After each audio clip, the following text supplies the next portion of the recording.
Testing, testing.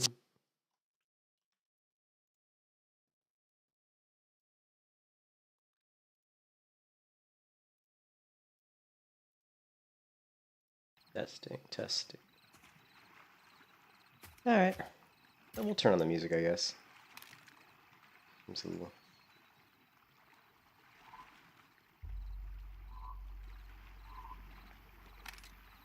Alright.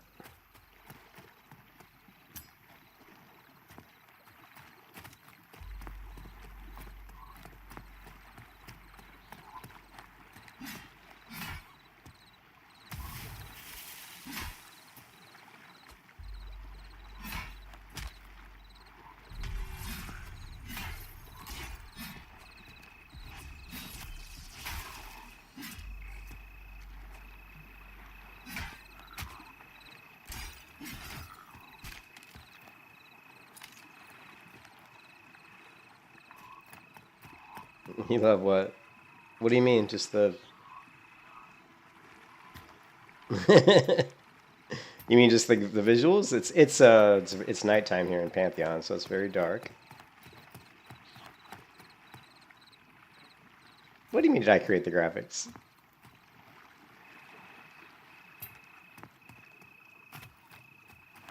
You talking about? I'm not sure. Are you talking about the thumbnail? You talking about the thumbnail for the video? Yeah, I created that with AI.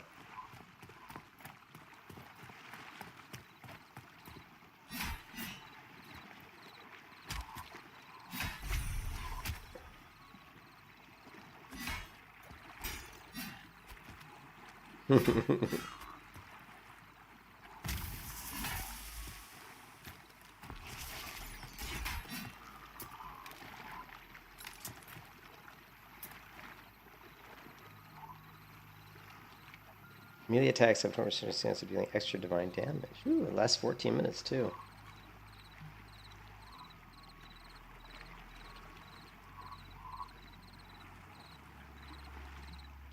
We're gonna put our buffs over here. I guess we'll put our buffs. We don't have a lot of. I guess we'll just put them over here for now.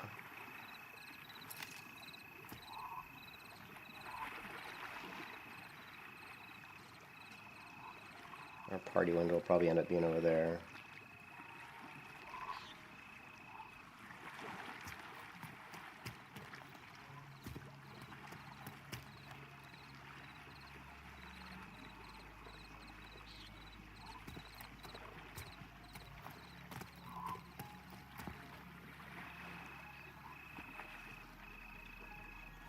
East.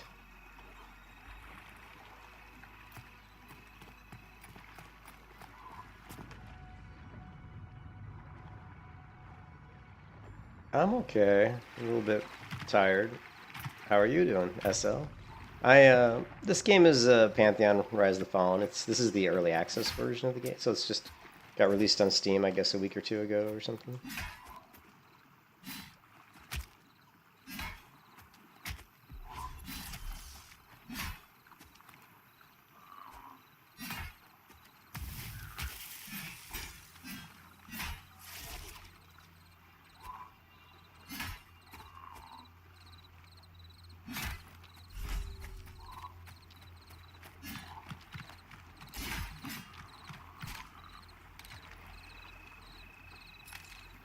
Hey, what's up, Brandon? How's it going? There's a spider here. It's hard to see at night. Now, I could have put my torch on, but if I put on my torch, I have to give up wearing my shield. It's kind of like the new Ever. Yeah, kind of. And if you look at here, I'll show you something. Here, these guys are so weak. I can go with my torch. So I have this really ugly helmet, but it gives me armor, man. But it is damn ugly. I crafted the helmet here. I crafted the bracers. I made these crude splinted leather bracers. I crafted the boots, and I crafted the helmet, the crude splinted leather helm.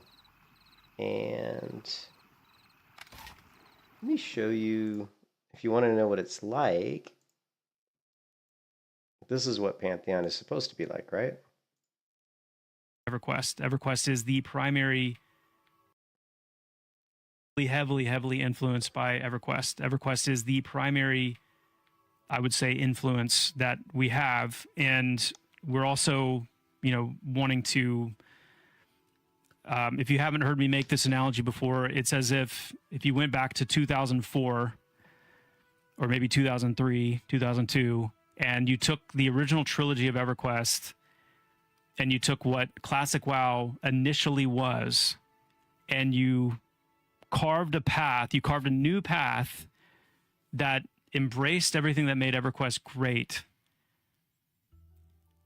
You embraced some of the things that made World of Warcraft also in its original form great, but you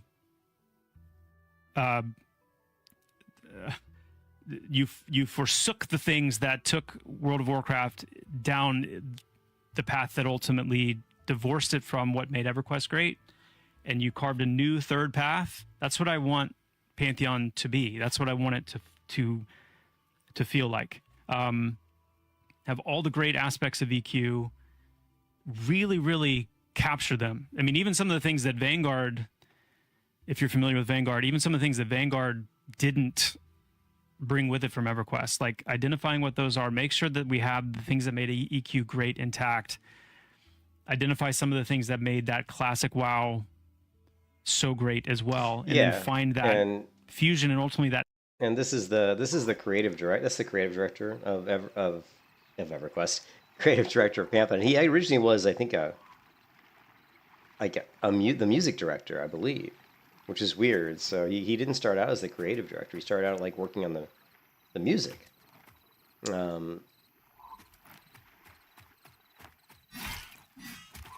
Looked like I was swimming there for a second.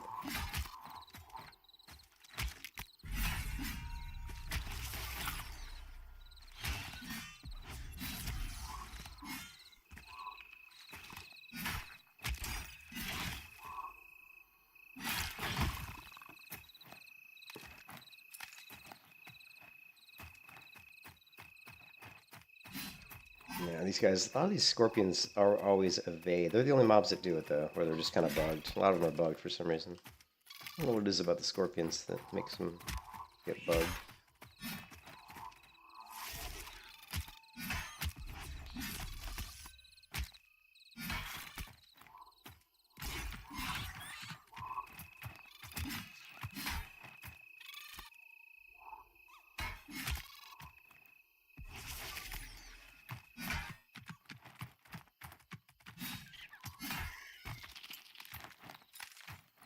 So, I never played EverQuest. I mean, I played it once for like literally like 2 hours, and I quit because I was like, it was, years after, I played it like a couple years ago, and it was EverQuest 1999 or something, and the graphics were so bad, and the movement was really kludgy, and the game just felt really clunky, and I couldn't play it. This game is way better. I mean, the movement's way better. I would say that, the biggest knock I could say on this game is the animations aren't very good. The combat animations aren't great. I would also say the sound effects for combat aren't the best. The sounds in the game, though, are good. Like, the music's really good, the ambient. And you can hear the ambient sound right now. It's a little bit loud, actually.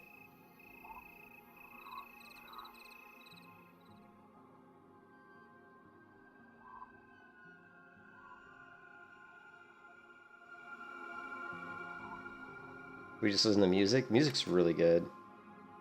Hey, what's up, Sonic? And then, good to see you. And then, yeah, the movement in this game is way better than like EverQuest, and but the combat's a little, like just the little stuff. It's the little stuff in this game that need to be polished. Like the nameplate here is really just, it's just not what you would expect.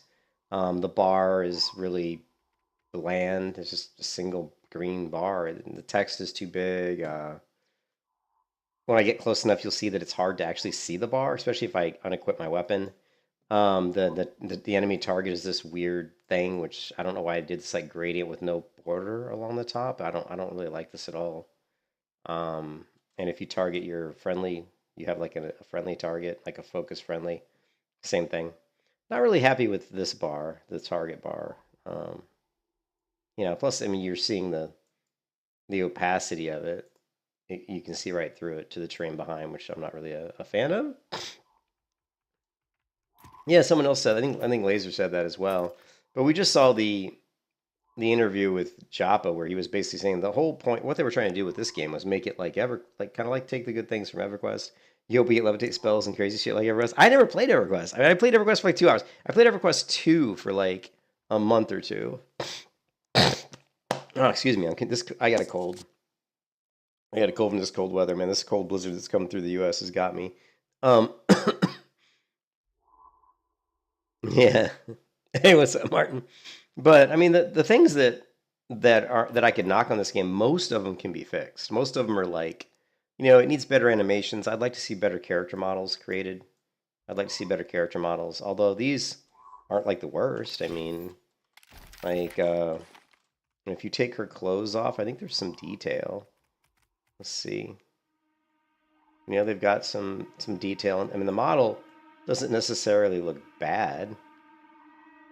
Like if we take the helmet off, it's not it's pretty typical of an indie-based MMO where the hair is, pretty low quality. You have to keep in mind this was made in Unity, and there aren't really too many MMOs that I know of that are made in Unity, really, that are considered like good MMOs, really. You played EverQuest when it first came out, Sonic? That's never get a capture game? Well, I mean, I'm not going to argue with you, Sonic, but there's a lot of people on Steam who've given their reviews who basically say that they played EverQuest and they think that this actually gives them a lot of the same, they say gives them a good feeling, kind of feels a lot like EverQuest, and they enjoyed it, But, I never played EverQuest 1, really, so I can't really comment on that. But yeah, I mean, the game's pretty cool. I like it so far. One of my favorite. I'm so used to the offset camera and WoW that really, that's hard. But really, this nameplate, I don't like. Let me kill this mob really fast. Okay.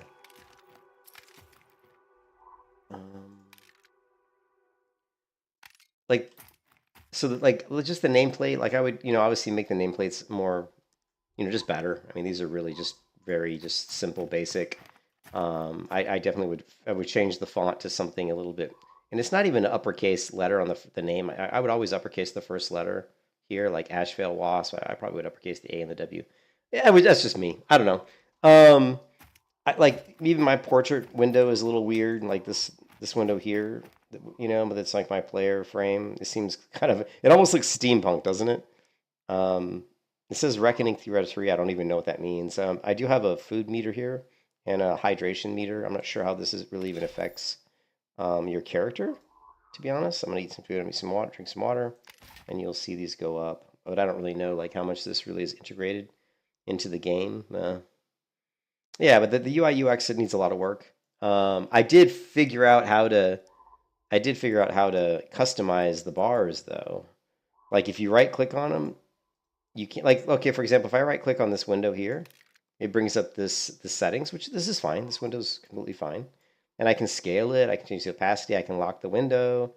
Mouse over darken. I'm not really sure if that really is working right now. And then I can, if I want to change the opacity, I can. If I want to get rid of it entirely, I can. Save it. And you can do that on certain things. Like you can do that like on the combat window. You can go to the settings here, and there's a lot of nice settings you have for the combat tab. You can rename it and turn on what things you want to see in it. You can go to the window settings here. Once again, you can change the opacity, the scale, and all this works just fine, right? But when you're on the hotbars, which is one of the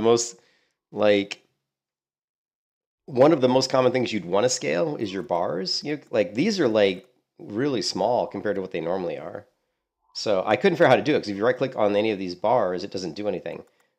But finally, someone in the Discord server told me you have to right click between the icons. So you see the space between the icons here, like right here, or like right here, you got to click in there. You right click on the space between the icons, and then you bring up the same settings where I can scale. You can see that this bar is scaled down to 74% size. This bar is probably also 74% in size. This bar at the bottom, I think, is 90%. So let's see how big these buttons are. That's 90% of the regular size. So 100%, they're really big. I mean, they came out and that was 100, and these were 100. I mean, these bars were like huge. I was like, holy shit. And you can drag them, but it's really hard. You just have to keep. It's one of those things in one of those UIs where you have to left click near the edge, and you just keep doing it over and over and over again, and eventually you'll get a hold of it, and it'll move. But it's not easy. I mean, you're like left click, left click, left click, left. Okay, I got it. You know, what I mean, it's. But yeah, other than that, I mean, you can lock the windows, you can scale the chat windows. That's cool. I changed the opacity in the combat so that you can see that it seems to have moved though. I don't know why. Like sometimes the windows they move around on their own, like even after I've locked them. So I have to move them again and then lock them again. And they always move a little bit after I lock it. Like after I hit save, this window's going to move ever so slightly. You won't be able to see it because of the opacity. So just little stuff, but all this is just simple things to fix. The combat, like I said, the combat animations aren't the best. Like if I go up to this wasp here, and I can't use the skill to attack, which always, I can tab target, right? And it does put a target reticule. It's just hard to see in this environment. But if I go up to this mob and use one of my abilities, I don't think it'll attack. Like if I use this fervent strike. Oh, okay, it did work. So it does work. I didn't think that even worked. It won't work if you don't have them targeted. Like in WoW, you don't even have to target. You can just go stand next to a mob and hit a skill, and it'll automatically target the nearest enemy.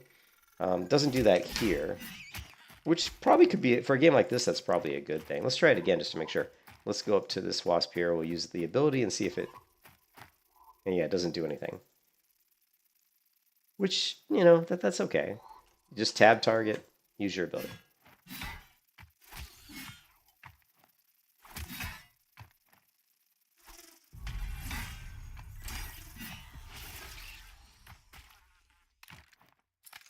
Okay, and the crafting in this game is pretty intricate. It's a little bit annoying, but it works. But I mean, I don't know. It's kind of like if you guys ever played Terra, it's kind of like a Terra crafting system. You might have to create. It's a little bit more involved than Terra, so you might have to create like 3 or 4 different pieces of things to craft one thing. It's kind of like almost like Black Desert Online. Like to make my helmet, I had to create like a helmet blank or something. I had to create like all these different pieces. I had to create some like pieces of metal for the helmet, and I had to get some leather, and there was all this little there was like about like maybe 8 steps to making a helmet, which I don't want to say that's bad, but I would prefer it to be a little bit more simplistic. Maybe like craft. Like the way I like it is you just once you get the right materials, you craft. I don't like saying I've got to craft this piece, and then I got to craft this piece, and I got to craft this piece, I got to craft this piece. Now I got to put them all together. Not really a huge fan of that because I just think it's kind of like a needless time sink. I'd rather just be like, okay, you've got to go acquire this piece. You've got to go acquire this piece. Once you've acquired all the pieces, then you can just go ahead and craft it. I like that system a little bit better. But the graphics in the world are decent. It is Udemy, so they're decent. They're not, they're not bad, but they're not what you would expect for 2025. I mean, these are like graphics you'd expect from like 2000, 2005 maybe. But the nighttime's really cool. The water's pretty cool. Now remember, this is early access. A lot of this stuff is going to get updated. I know for a fact they're working on character models right now, so I believe they are working on updated character models. I don't know if they're working on updated textures for the world. Did I say Udemy? I meant Unity. I'm sorry. I said Udemy, didn't I? I meant Unity. But they are working on a lot of stuff. Like the water, I think is fairly new. This water was added to the game fairly recently, I think. And it's really dark. And you have some sort of really weird magical torch that works underwater, which is probably a good thing, because if you didn't have that, it'd be very dark. Here, we'll get rid of our torch. And this is what it looks like. Okay, this is what it looks like underwater. Kind of cool, actually. I think it's cool. So you can see this would be like really dark in the water, kind of scary actually. Okay, we're gonna auto swim. So the swimming's okay. It's not great, not bad. It's weird, like you see here, I was auto swimming across the top of the water, and for some reason she decided to swim back down, so that was kind of weird. Like right here, if I just hit my auto walk or auto swim, she's swimming, and there is current in this game. So like if I just jumped in the water and I didn't swim, my character would kind of float down with the current, so that's a little different. You don't see a lot of MMOs that have current that moves your character, which so that's kind of cool actually. Now this game has I guess the EverQuest corpse run, so if you die, you've got to go back and get your corpse. And I died a lot in the beginning because I didn't know the map. There's no map in this game. Does Vanguard have currency? Yeah, I played Vanguard. I did play Vanguard, but I don't think I ever went in any water in Vanguard. But I did play Vanguard and I liked it. I liked Vanguard. I thought Vanguard was pretty fun. And let's go ahead and equip my...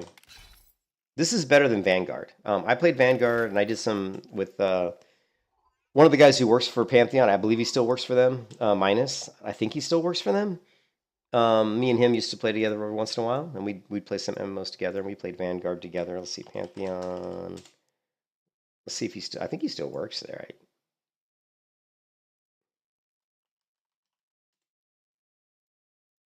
Their website, either their website's just getting hammered. Their website's obviously getting hammered from so many people playing their game. I don't know. But actually, if you look at Steam, it's gotten... Dude, Sonic has gotten a very good reception.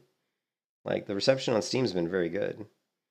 And I'll tell you, I think the game's way better than I thought it would be. This game's definitely better than Vanguard. This is way better than Vanguard in my opinion, like significantly better than Vanguard. And like I said, I can't really comment on EverQuest because I didn't really play EverQuest that much. But if you go to Pantheon right now, it's in early access, and you can see there's 1,748 reviews, and it's very positive.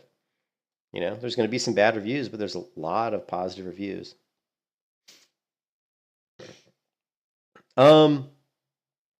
It's pretty tough to make money. Like, I don't know how the economy works because I have only played the game since yesterday. But, like, you know, you don't know what these things are worth until you go to, like, a vendor. But here's my bags, right? So, like, almost everything you get in the world is used for something. Like, I haven't really looted anything that's, like, gray, just straight up gray junk. Maybe, like, one or two things. Like, I think there's some, like, gray rings or something, like, bench up rings that say, hey, might be worth something to a vendor. But almost everything's used for crafting. Like, you know, this tattered pelt, you know, might be of some use. It's used for crafting. This beetle eye is probably used for alchemy. This one's used for alchemy, you know, like all this stuff. Alchemist. The wing of a beetle. So I guess this beetle wing isn't used for anything. So this looks like it's just vendor trash. Wax produced by a giant bee. Maybe it says it's a resource, so it's used for something. Raw honey, obviously used for some sort of cooking. There's some snake blood, which is a reagent for something. Alchemy, it looks like. You know, meat and stuff, obviously, is cooking ingredient. So pretty much everything you get is used for, like, your professions. And you can pick up every gathering profession in the game, but you can only have, I think, 2 primary professions. Don't quote me on this because I'm not 100% sure. But I think you can only have, like, 2 primary professions, but you can have every gathering profession. I could be wrong on that. But right now I have blacksmithing and weaponsmithing, and then I can skin, I can pick up herbs, I can chop down trees, I can gather, or I can mine ore. So you can make money just by killing stuff and selling all the stuff. You're not going to make a lot of money that way. If I spend like 20 minutes mining and then craft all that ore into bars and then sell the bars, I might end up with like a couple silver, like maybe 3 or 4 silver or 5 silver, which is not a lot of money. Like right now I have 7 silver. I'm level 7 and I have 7 silver. Things are very expensive. Like if I were to go to the blade vendor and try to buy just a regular, like the lowest rank 2-handed sword from the weapons vendor, it would cost like 38 silver, I think, or thereabouts. 35 to 38 silver. And right now I have 7. Now, I could probably make 38 silver just going around killing mobs and selling the stuff I loot. I could probably make 38 silver in a couple hours, you know? But there's also quests you can do, and the quests give you pretty good money. Like, there's tons of crafting quests. And in fact, I think I'm on like a bunch of, there's tons of gathering quests. Like here's one, make a better pickaxe, crafting a shearing pickaxe. And this one I haven't been able to figure out because I don't know where the shearing pickaxe recipe is. Like when I go to normally when they want you to do something, you would go to like the blacksmith and he would have like a pattern, kind of like Terra, and you would buy the pattern and you would learn the pattern. And once you learn the pattern, then you could see what is required to make it. And for some reason, I haven't been able to find this Asherium pickaxe pattern. Now let me show you something. And the other thing, since this is early access, check this out. We can just do stuck and immediately transport to the city, to the starting city. And I'm assuming that once this game goes live, which is probably a couple of years off, I would imagine, that obviously that you won't be able to do that. You know what I mean? The stuck feature will probably have some sort of like an hour timer or something. I don't know. I don't know how they're going to do it. Right now, I can just jump back to the main city whenever I want just by doing /stuck. But let me show you the armor smith and the blacksmith. And let's put the music back on a little bit. Okay. So here's a general goods vendor. You go to the general goods vendor, and you can see like a really nice wood cutting hatchet is 9 gold. You know, I'm hell and gone from Cartagena and 9 gold. So, and then if I go into my inventory, you want to alt right click to sell something. So if I hover over something, it'll tell me if I sell. Now it gives you the price per item. So this says it's 15 copper for frog meat. So if I sell 2 of these, I should get 30 copper. So that should put me up to 37 copper. And there you go, 37 copper. And here's like a frog tongue, so 17 copper. So we can sell some of this stuff because I don't do alchemy. So let's just sell this kind of junk, right? And now we're up to 8 silver, 46 copper, and we're just going to sell this, and what is this? Beeswax and this. We're going to sell all of it. And now we're up to 11. So, 11 silver. So we just made, we just made like over 4 silver. Or like 40. And then you can buy the bags. The bags are really cheap. Like the 4-slot bag is only 1 silver. The 8-slot bag is 4 silver, and the 10-slot bag is 21 silver. So getting like all the 10-slot bags won't take you very long at all. So, but having said that, your total weight, the weight you can carry, is pretty low at the beginning of the game because it's based on your strength, and you won't have a lot of strength in the beginning. So, so like even though you have a lot of bags, you probably won't. Like I never fill up my bags before I run out of weight. You know what I mean? I always run out of weight. I always am over encumbered before my bags fill up. So the other thing too, which is weird. So let me show you. Like if I go back to my Paladin trainer, and this yellow bar here is your endurance bar. I wish it wasn't so close to your character. I really dislike this. I would prefer the the endurance bar to be a straight bar that you could just put down like here, and just you could move it around, and you could just drag it down here and be just like a little straight bar. I don't like the curved bar right next to your character, but it's just a minor thing, doesn't matter. So over here is the rogue trainer, and there's a few others, I think. Oh, Paladin. Wait, there's the Paladin trainer. So this is one of those games, and I know you guys have played MMOs that are like this, where the skills are scrolls. So at level 1, you can buy a scroll of Shock on Death, which will teach you the ability Shock on Death. So instead of going to a skills trainer and learning it from the skills trainer, you just buy the scroll from your skills trainer, and you right-click it, and then you learn the skill. And so you can see I already know all these. And so as you level up, you just come here and you just buy these. So it's basically the same thing as WoW. The only difference is you're just grabbing a scroll and you have to right-click the scroll, whereas in WoW you just select the ability and click Learn, because they both cost money and you're just learning skills. So it's exactly the same thing. It's just this one he gives you a scroll and you have to read it, and magically you Dungeons and Dragons, you read a scroll and magically you know how to use this ability.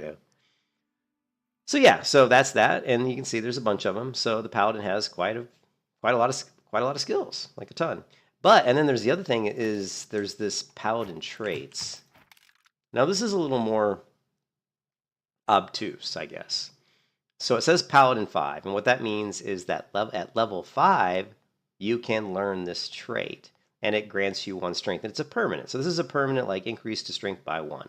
So at level 10, we'll buy this, and I don't see a price on these things, so I'm going to guess that they're free, because there's no price listed. So I'm guessing this is just like a free thing you get. So at level 10, I get 1 stamina. At level 15, I get 1 wisdom. 20, 1 strength, stamina, wisdom, strength, stamina, wisdom. So that's what those are. And of course, strength is really good because, like I said, strength increases your weight, the weight you can carry, which is really important since you'll run out of kind of weight capacity before you fill up your bags. And I've just got this hideously ugly helmet. And unfortunately, there's no way to hide your helmet in this game yet. So that's something they need to add because, man, this is one ugly. I don't know why MMOs continually... I don't know how many MMOs I've played that make really ugly helmets. And I don't understand the point of this. Like, can't we just make a helmet that looks good? You know, like, why do you want to make something that looks like I'm like a retard? I don't know. The skull cap is a little bit... I'm not a fan. Not a fan. Okay, so now we're going to go up to the crafting area where I would like craft my weapons or my armor. It's up here.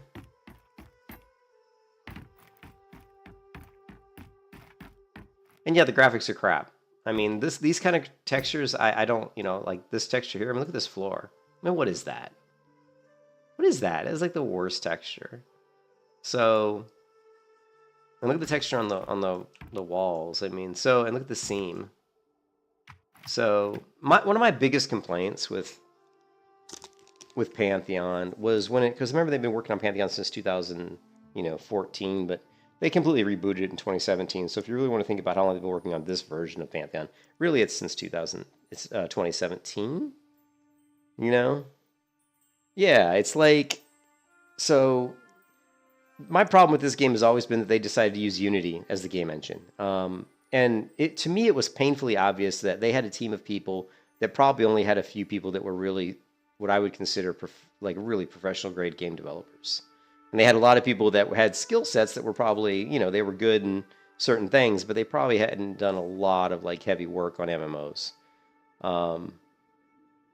Just because the game just doesn't have that kind of polish to it, you know. I mean, I've seen development teams that have 2 people make stuff that look 10,000 times better than this, you know. And there's a lot of ways to make an MMO where you don't, you know, if you grab an Unreal Engine, you grab some mixed animations. You know, I talked about this yesterday.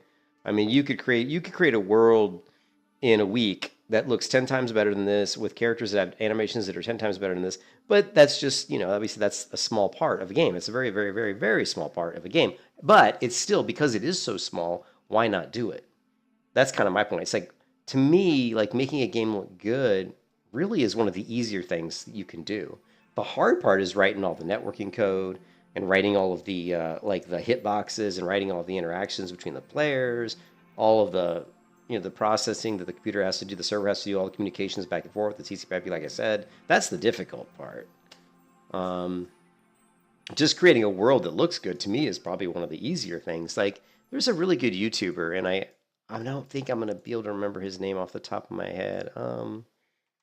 Creating an Unreal Engine 5 scene. I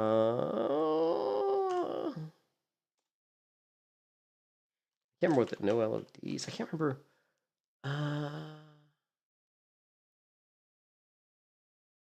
Wasn't this guy? I wish I got the guy. I'm sure I'm subbed to him. But I have a lot of subs. I have a lot of subs. Maybe we could find him really quick. I really would like to share. There's this one video that'd be really cool for you guys to see.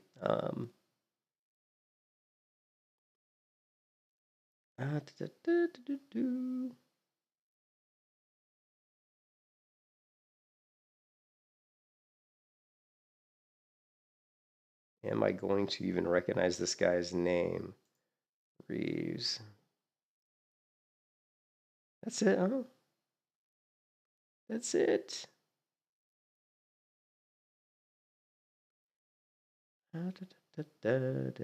Pantheon Rise of the Fallen. It's not Daniel.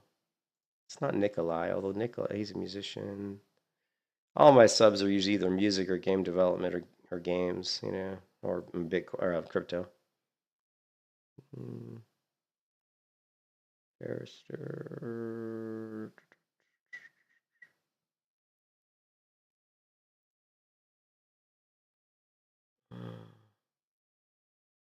Maybe I'm not. I can't believe I wouldn't be subscribed to him though. I'm kind of bummed if I'm not.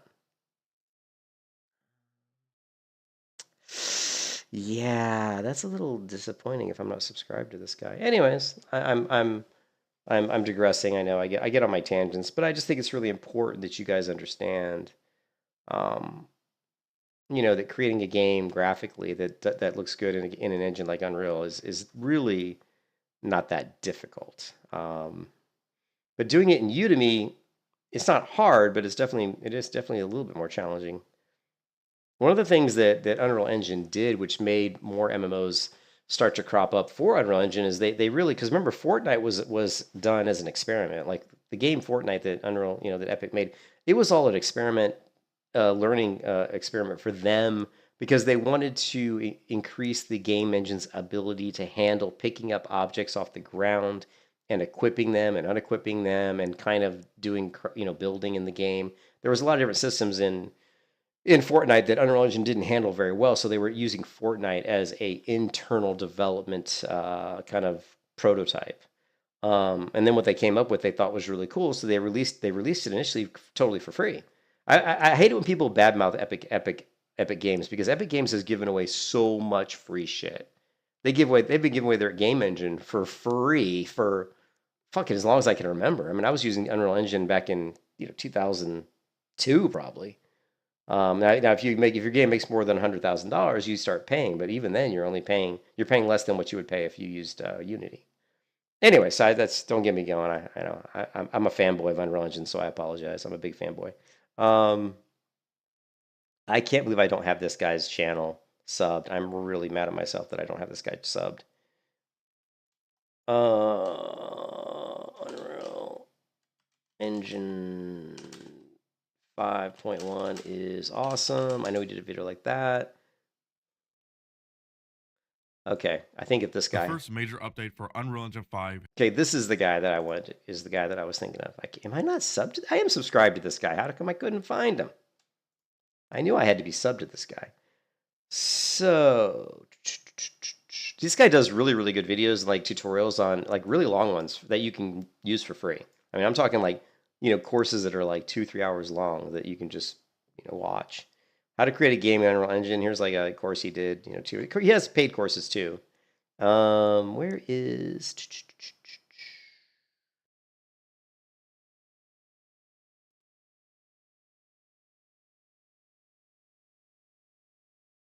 I don't see what I'm looking for.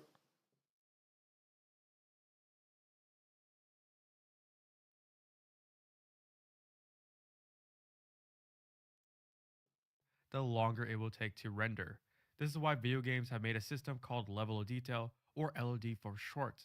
The further away an object.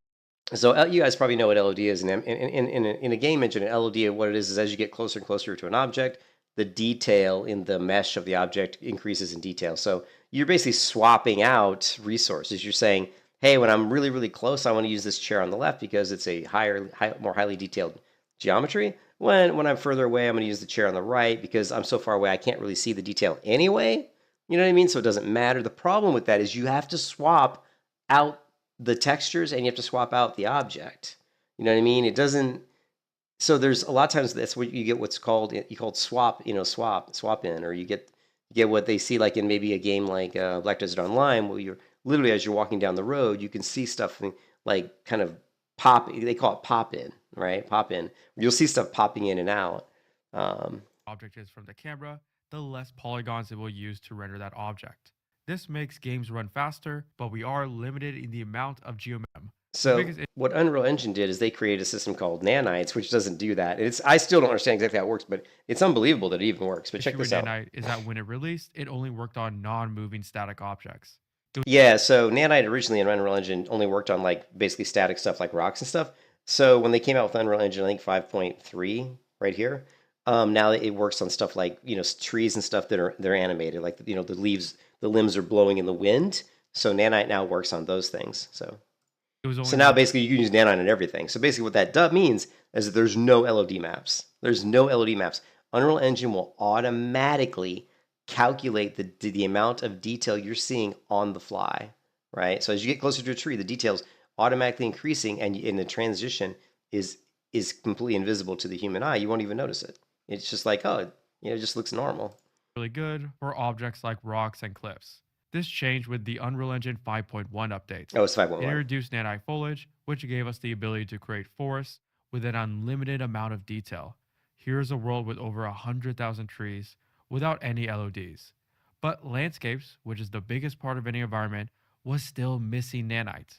Landscapes allow us to create large open worlds easily.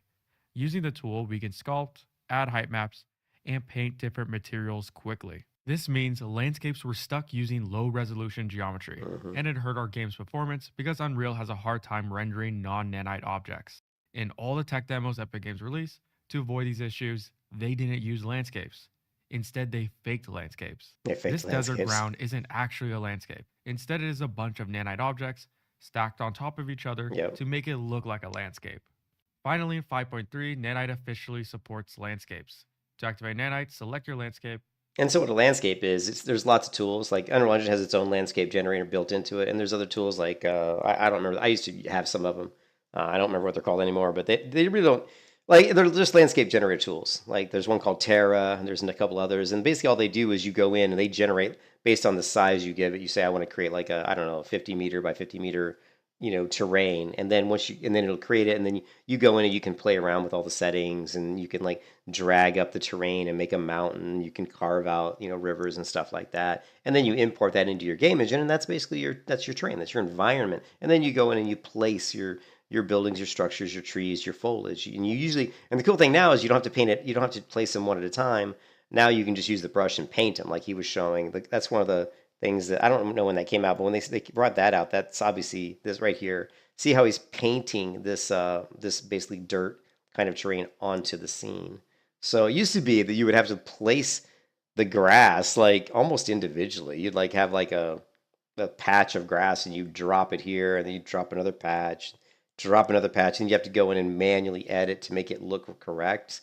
And maybe go in and manually edit things to make there be some variation, like how there's a little bit of dirt appearing through here in the grass. Now there's dirt underneath the building here because the sun's not going to reach it. And so you'd have to manually do all that. Now it's a lot easier because you can just paint it on. Paint different materials quickly. This means landscapes were stuck using low resolution geometry, and it hurt our game's performance because Unreal allowed us to create displacements from a high texture. When Unreal Engine 5 released, it was removed, but now it is back and it is using nanites. This means we can change objects from the material editor. We have a brand new input called displacement where the high texture goes. Tessellation can convert any simple mesh into an object with thousands of polygons just with a texture. Here's an environment with a landscape that isn't using displacement. The world feels kind of flat. So all he's saying is that you're basically applying a height map as a displacement. So the height map is telling the engine that when I apply this texture as a height map, it knows how to generate the height of the object, and basically create that displacement. And here's the same landscape with displacement. And displacement maps work on color variants like black and white. So like the darker the color, like the higher up the ground would come, and as the color gets lighter in color, it's going to be closer to being flat. So it's just basically a variation in between white and black. The ground has depth to it, and it looks a lot better. Everything you see on screen, except the plants, is the landscape. All the rocks, twigs, and roots are not objects. They are a high texture. And whenever I make So that's pretty impressive. Like none of these rocks are real objects. This is all just basically one texture, one piece of land with a texture applied to it. a change to my landscape, the nanite displacement remains in effect. Look at that. For the first time in gaming, we're not limited by how many polygons are on screen. We can have infinite geometry everywhere. The next And the cool thing with nanites is when you look at like this here, all these different colors are polygons, right? See, this green is a polygon, this white's a polygon. So when you start looking down at the ground and you start seeing like all these really tiny little different variations, because these are thousands and thousands, if not hundreds of thousands of polygons. So normally in the old days, computers just couldn't handle this. They would just die. But because of the way Unreal Engine renders these polygons, I don't know how it does it. Because of the technology that's built into it, it's able to render this stuff at this high detail without affecting your performance. everywhere. The next major feature is better volumetric fog and smoke. Unreal's had volumetric fog for a while. Anyway, so my point is, to do this in Unreal Engine in today's world is really, really easy. Here's a video from a year Hello, ago. everyone. If you want to create games in Unreal Engine scaling on the 2 axes. So here he goes through basically how to create a game in Unreal Engine 5. This is a beginner tutorial, and watch what he comes up with. Now, this is only 2 hours and 39 minutes. He creates a character. He's going to probably add some text, probably add a world. Let's see what he does. But you'll notice that we still can select He grabs a weapon. Now, it will be destroyed immediately, and I could keep on firing at these chunks to destroy different ones. Also, I notice there's a glitch. When I look at the floor, and then when I fire, my player is moving. And that's because within the bullets, so let me go ahead and view without, or maybe there will be videos on in the future, is different from what the player thinks the collision will be. So we can always see what the player collision is by going to lit. Anyways, I love this shit, man. This is Unreal Sensei. Unreal Sensei. He's really good. Unreal Sensei is really good. I've been subscribed to him for a long time. He doesn't do a ton of videos, and let's see, the last video it was a month ago, but he does, I think, a lot of, like, if you go to his links, he does a lot of, like, courses online, right? So if you go to his website, you're going to probably find a lot of paid courses. I don't know how much they cost, but you can see, here, let's go back. You know, start learning tutorials created by game designers, filmmakers, visual effects artists, and architectural texturizers, visualizers, sorry. So here's the courses that they do, and I don't know how much they cost, but, you know, I would imagine these are all pretty, just based on some of the videos I've watched to him, I imagine they're pretty good. The other one is, if you guys don't know, is Grant. If you really want to do, like, some really cool stuff with, like, Blender, like, and if you want to watch a YouTuber that's, like, unbelievable, like, my favorite, I would put this guy as in my top 5 favorite YouTubers on YouTube, is Grant Abbott. I've been watching him since he had like 20,000 subscribers, and now he's got 550,000 subscribers. He does really cool stuff. Be fed up with flat. Like, Grant is a 3D, 2D artist, and he works a lot with Blender, but he uses other tools too, and he does a lot of freelance work. But he does excellent tutorials to show you how to do stuff. If you're really interested in like Blender specifically. You know, he does a lot of low poly stuff, which I think low poly stuff is really cool. You know, I think low poly stuff is great. You can create video games with low poly, and then if I go into object mode, you know, and as we all know, the thing that makes a video game good isn't always the graphics; it's the gameplay. Like, if you have a character control like we have in World of Warcraft, which is incredibly smooth and one of the best character controls of all time, in my opinion, for an MMO, characters just move so smoothly. And you have combat and spell animations like you have in World of Warcraft, but you apply them to a low poly type world, and then kind of modify those animations or those particle effects to match whatever the low poly is, you would have an amazing game. You would have an absolutely amazing MMO. It would just be a different style of art, you know, a different style look. So I've always, if I ever made my own MMO, I would totally go low poly. It would be something like this. It would be a very low poly game. I just think it'd be cool. You know, I think it'd be fun. Roughness on different objects, long, thin. But anyways, yeah, if you go to his channel, I mean, he does some great videos, and of course, he has his own website where they can go, he does classes and stuff. Blender for beginners, man. I love this guy. This guy's so good. He does reviews too on like tablets, like graphics tablets, you know, drawing tablets, stuff like that. He does reviews on those things as well, which is pretty cool. And he talks about like 5 reasons to switch to Unreal from Unity. That was a year ago. Get good at Blender, low poly metal structures, 5 advanced material node. What else has he got? Learn rigging. He does a lot of videos on rigging and animation, which is great because I think if you can learn how to create a character, like he does a lot of his old videos are going to be on creating character models and even doing like painting. But I think in today's world of game design, I don't think you're going to be creating character models. You're not going to be creating character models like you used to. Like in the old days, you were doing polygonal character modeling. And now people just paint. Now people just sculpt, right? So if you go to like Yan Can Sculpt, he's another great guy. And if you go to Yan Sculpts, I think it's time to share my secret. Yan Sculpts is great. And if you want to look at someone who can create like character models very, very quickly, just using sculpting, which is the more modern way of creating character modeling, he does a great job. And let's see if we can get one of his that I've actually already seen before. I think I watched Sculpting Diva. He sculpts Diva from Overwatch. Today I'm going to talk about being a self-taught artist, what it takes to be one, what kind of skills you need to develop. Let me see if he's got one. Joker sculpts a pretty elf. So today we're going to create an elf, one of the most difficult creatures to do. Lower eyelids and work the cheeks and temple a bit. I will then carve the mouth, making And so he'll go through and show you how he sculpts and how he does it in very fast. You know, the video behind him is going to be really quick. sure to keep it somewhat round. My And favorite submissions in You'll the start off, idea of the hair style. Twist away. You'll also and see me as you try go to is along, more or less. Also, you're- make sure to subscribe to the you're just going to get like, you know, kind of a very fantasy looking elf. But he does a lot of like more like kind of fantasy anime looking characters, but he's really good. Yeah, he's really, really good. So sculpting is like the more modern way of making 3-dimensional models that can, and then you can just of course animate them. So if you go through and learn how to use a tool, like a tool for sculpting, then what I would do is learn how to do that, and then go back to Grant's YouTube channel and learn rigging, because Grant has a ton of videos on rigging. Like if you go here, and his videos on rigging are really good. Then you can just go for Blender character rigging. Okay, character rigging in Blender. Here's 6 months ago. Rigging a low poly person in Blender. I actually went through a lot of these in 2.8. I went through some of Hello these and welcome videos. back to Gabbett Media. These are really the good torso. videos because You they're could the actually- basic. These is the basic skeletal rigging, like rigging with skeletal with like inverse kinematics. And this is like the basic way that people would rig a character model in the old days. You know, and today it might be a little different, but this is still a good thing to learn. It's still a good way to learn how to rig a character. But that's a little bit more older. I'm sure the newer more ones are probably a little bit different. Let's take a In look. this video, I'm going to show you It's is still pretty much the same. He's still doing rigging. Yeah, you still keep creating the skeletal structure. Then you're going to create the animation, the rotation, like how much the arm can rotate. And there's things like that you can lock to a certain degree. But once you have a character like this, you can just go into Mixamo, right?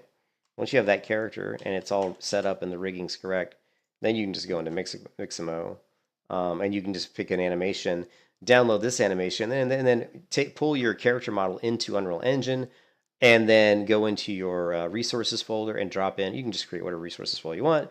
Drop in, create a folder called like character animations or rigging animations or something, and you can download these animations in. You can also upload your character model that you created in Blender right into Mixamo, so you can see your model here, and then you can apply your animation to your model and see what it looks like. And you can modify the animations a little bit too. You can talk about like there's different settings for each one, like look, character arm space, so it's probably going to move the arms further away from the character's body. Like see how it went closer. If we go all the way out, it's going to move her arms really far away. And there's going to be settings like that for a lot of these things, like how far is she stepping, how fast is she spinning. So, and there's so many, look, 96 per page, right? There's so many animations on Mixamo. And last time I looked, Mixamo was free. Adobe bought them out. They used to be a different company. But what I'm saying is it's not difficult to create this stuff. If you just have to know a few things. You know, create your character model, upload it here, get your right animation, download your animations, you just have to know how to basically rig your character. You have to know how to do character modeling, and then you just have to know how to go into Unreal Engine. You know, placing your character in Unreal Engine is super easy. And then, but the more difficult thing is then applying, obviously the combat, being able, it's all that the interactions between you and the enemy. And that's the hard part. So the reason I went on this huge tangent is that when I walk through a game like this and I see these kind of what I would consider really, really bad graphics, this always frustrates me a little bit because, and part of it shouldn't frustrate me because they've done stuff like the movement of the character control feels quite good. It's very smooth. You don't see any I don't see any frame dropping. I don't see any stuttering. Everything feels really nice. The jumping animation, even though it's a little floaty, the way she lands on the ground is nice. She kind of bends her knees. The climbing in this game is really good, though. That's my favorite part. You know what I mean? The climbing is really fun in this game, and it's probably my favorite part. It's probably my favorite part of the game. So anyway, so when you go here and you want to do, but what I'm saying is, so if they just had some better artists to work on the textures in the world to basically make the world look a lot better, that would be really nice. But in the importance of how fun a game is, I don't think graphics are the most important thing.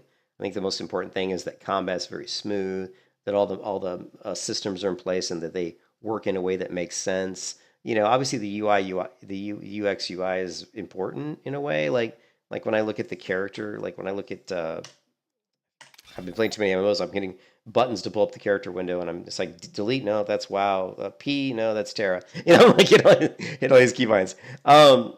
Like this. I mean, to me, this is a really poorly designed character window. Like, I just feel like it's very cluttered, and it feels like there's a lot of information here that we don't need to see at once. I think, you know, we just need this in our attributes. I don't like our like this, like the adventurer's skills. I would put that on a different tab. So I would just have a tab over here that's like adventurer's skills, and that would break down your adventurer's skills. Because these, think of this as like Skyrim, like you're playing Skyrim, and in Skyrim, when you use a sword, your sword skill goes up. It's the same thing as this game. So when I use a blade, and use my blade skills 24 out of 24, that's because I use a blade. I've never used an axe, so my axe skill is 1 out of 24. If I equipped an axe and started using it, over time my axe skill would go up. There's no need to show that here. Also, why am I seeing my bags here? Like when I hit the O key, it brings up all my bags. So O brings up my bags. But what's really weird is I have additional inventory that isn't my bags. That seems like an odd choice. Most MMOs don't do that. See that there's like additional inventory space here, right? That doesn't have anything to do with the actual bags that I have. So that seems like, you know, that seems weird to me. So I wouldn't have this at all, and I wouldn't have this here. This would all go away, and I would just do like a WoW. I would just do like either a keybind or do like WoW and just have some, you know, if you want to have like a bar of bags at the bottom. I mean, to me, why I don't know why anybody ever needs a bar of bags. Just have a keybind that brings your bags up, right? And then you've got your money here. This seems like a lot of wasted real estate for just showing you what money you have. I mean, and plus it's really weird and bland in colors. It's like the first time you come to the game, you'd look at this and say, "What the fuck is this? Blue, white, gold." I mean, maybe you would know, but to me, looking at a bunch of numbers, 0, 0, 0, 11, 2 with some colors doesn't really mean a lot. I would much rather have this at the bottom of my window, and I would just like to have a tab that says currency. And once again, I click the tab, and I have a very more clear currency that says mithril 0, platinum 0. Okay, so they're just throwing all this shit in one window, which I think is a really poor design. Some of the other stuff's not bad. Like I talked about this yesterday. This spell book is like overkill. You don't. This is a poorly designed as well. Like you don't need to have a skill here that says disciplined instant level 1. And then have to go and see on the other side, oh, Paladin technique. Like I did this yesterday, and I think I probably already like closed it down. But I mean, you could easily just, you know, you could just do something like this, right? You'd have discipline. This is your skill, right? And then you'd have I don't know why it says Paladin technique. I mean, you're a Paladin, so what other technique would it be? So I don't understand why it says Paladin technique. Okay, you'd have this. And then you'd have details, right? So details. These are like additional kind of, these are like kind of tooltip stuff if you want, right?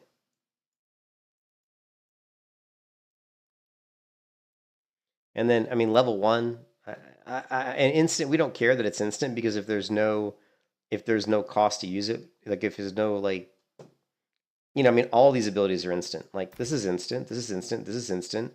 I mean, everything I have is pretty much instant. So if it's not instant, I don't like this is not instant. It's a 1-second cast. So it's fine on the tooltip to say instant, but I don't think you need to say it instant here. Like, because the tooltip, because let's face it, when we get spells, all we want to see is a spellbook that has the spells in them, and then we just drag them down here. Once we drag them on our bars, we don't really ever go back to the spellbook that much. So I would just do something like this, where you just throw this in a spellbook, and it would say discipline swing, blah, blah, blah. Here's, you know, cost, cooldown, blah, blah, blah, global cooldown. And then I would just add cast time in here. Cast time, if there is one. If there's no cast time, obviously, it's instant. So you would totally get rid of the need for this whole other right side of this book. And I would get rid of the book idea. Or if you're going to do the book, make it look like a nice book. This is like one of the ugliest books I've ever seen. I mean, seriously, this is like the worst. I mean, I can't... I get really frustrated when I see bad graphics. I can't help it. Let's say we... fantasy open book for game use. Okay. Let's go to images, and let's even do something even more interesting. Let's go to Midjourney and say create me an open book in the art style of Dungeons and Dragons. You know, tattered page edges. You know, faded from use. Pages faded yellow from time. Okay, and then we're just gonna say whatever. Let's do that. And then we go here, and you can see just by doing a quick search, you know, we can see lots of sample images of books, and almost any of these images that we see look better than the one that we have here in the game, right? So it's like you're telling me you can't come up with an image that looks, you know, that looks better. I mean, even this one, even though this one I don't think is great, looks better than that. And I think if you're going to do a book, the pages should be yellow, white and yellow, and not gray. What the fuck? Have you guys ever read a book that has gray pages? I certainly have not. So that seems like an odd choice, right? I mean, just these are the simple things that I don't get. Like I don't get it. Who comes up with these decisions? You know, I don't get it. So go back to here. All right. So I went into Midjourney and I said, create me an open book, right? And here's what we got. And I just spent like a whole 2 seconds, right? And I could refine this and you know, and change it. And we could make this better, you know. You know, we'd give more details, right? We could even go into there's other things we could do. We could go to Chat GPT, right? And we could say something like create me a Midjourney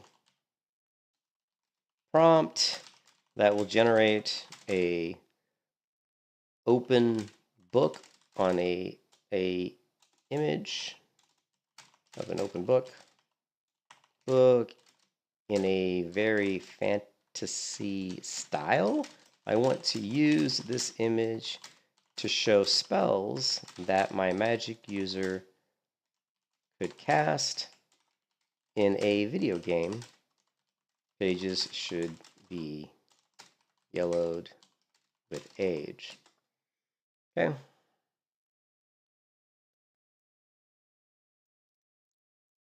we're going to take this, we're going to go right back to Midjourney, and we're just going to paste this in, and boom. Okay. And let's see what we get.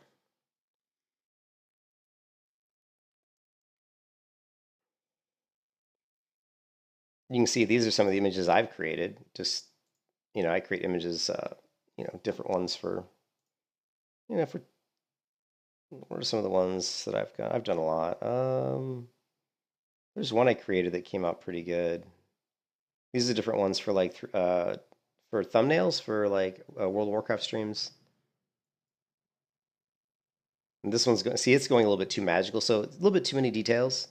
That's why I think a lot of times when you're using Midjourney, simple is usually better, you know. So I would take this one and I would just say strong, subtle, and simple is usually better, especially if you're just trying to do something for like what we were trying to do.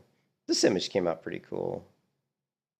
Another thing they added in Midjourney, which is really neat, and they did this pretty recently, is we can go to editor and we can go to full editor and then we can go to retexturize. This is really neat. What it does, it takes the structure of the image and it just completely kind of changes the colors and the textures, but it doesn't really affect the structure. So it creates all these different samples, and they can be a very different stylistic look, which is really cool. But it retains the basic structure. So like you can see this image is badass, by the way. So here's the original, right? And here's the retextures. And they get a different type of feel. Like this looks like Elder Scrolls Online, right? Looks like it came like maybe like out of Elder Scrolls Online. This one just looks different, a little different. This one's a little bit more clean. This one looks a little bit more, this one looks a little bit more futuristic to me, like more steampunky, even though it doesn't have any steampunk elements.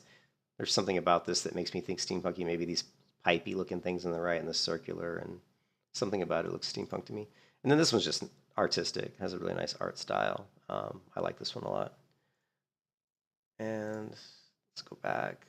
I wanted to see what it came up with. Okay, so here, you know, and so you could use something like this for your spellbook, but obviously the pages wouldn't be this dense, you know. Anyways, just all I'm saying is it's not difficult to come up with something that would look good,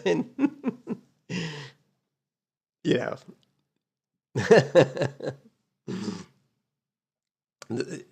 I'm saying the spell book is fine for displaying spells. I'm just saying that the graphic they have for the book is, I don't know about you, but I've never seen a book that has gray pages in this color. They're usually white or yellow or something. Anyways, whatever. So back to the crafting. So you go in here and the craftings, you know, you got to buy your schematic, and then once you buy it, you learn it. And then once you learn your schematic that you're trying to, for the item you want to craft, then you're going to have to go over here. And like I crafted some stuff today. I made the boots, the bracers, the helm. I didn't make the leggings, but apparently I bought the recipe. I did make the boots, but for the boots you need the novice splintered boots bases, and you need the novice reinforcements and the Asherium rivets. And so then you have to go down. You got to find the boots bases, this one, and this is what you need to craft that. And then you got to go and find, how can I make the rivets? You know, so sure. So then you got to go here, and this is how I make the rivets, which is pretty straight. So it's a little, I think what would be really cool in the crafting window would be that when you clicked on something like this, it'd be nice to see it filter based on just the recipe you're working with. Like you could like have a checkbox that says, hey, I'm crafting boots, and click the checkbox, and then everything that's required recipe would be displayed. So it would only display this one, and then it would display your bases, you know, but you can collapse them. I mean, you can say, oh, well, I don't need this one. It's just time consuming. I don't need this, you know, don't need this, don't need this, don't need this.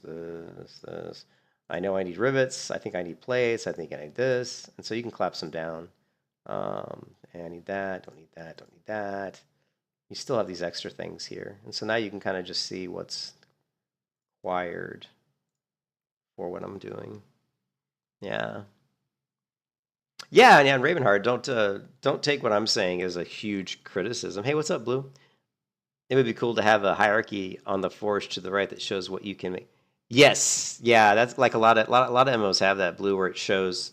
You mean it shows what you can make that is needed for the currently? Yeah, that would be nice. Like you'd go, like when you went to the top here and you said boots, then this window would it'd be like this window, but when you clicked this window, there'd be more room over here to the right, and it would display all of the stuff in a hierarchy. Yeah, that's 100% a great idea.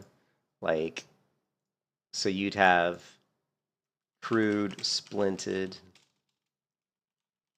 boots, and then in the window to the right, it would do something like, you know, novice, splinted boots, bases, and then underneath this, it would show you the different items you needed, right?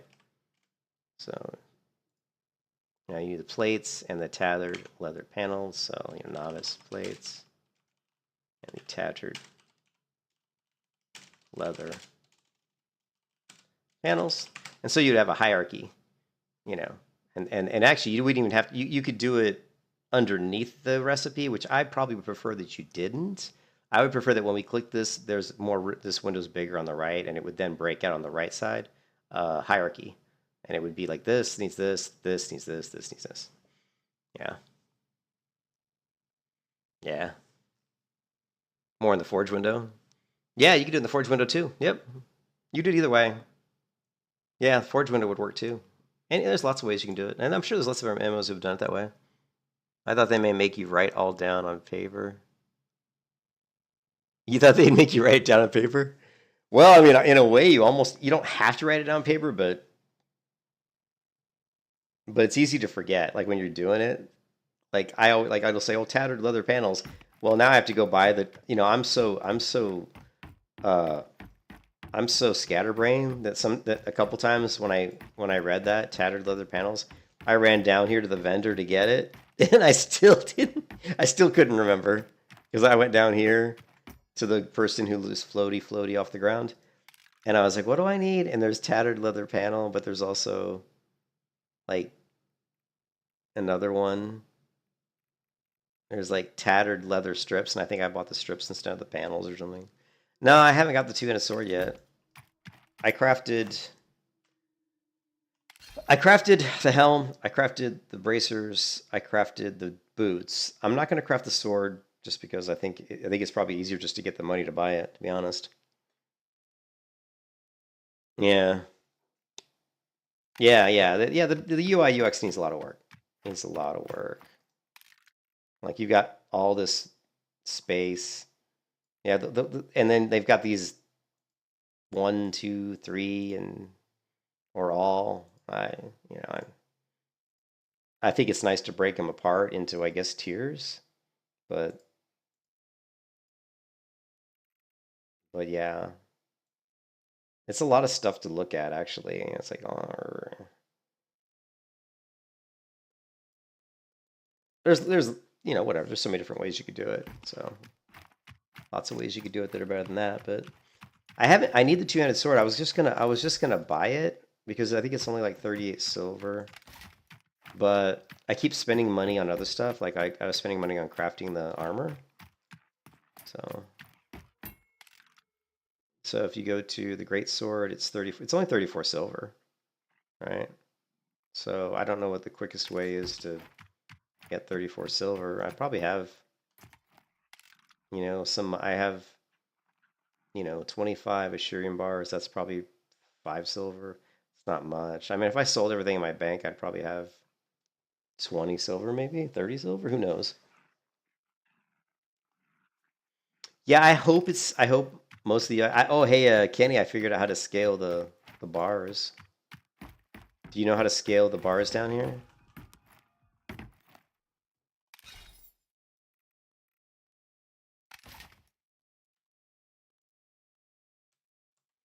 Yeah, and you see there's completely missing a sheathing animation. See this? Like, it just appears and disappears. There's no like actual animation to sheath. Someone told me on the Discord how to. Do you have I don't have a.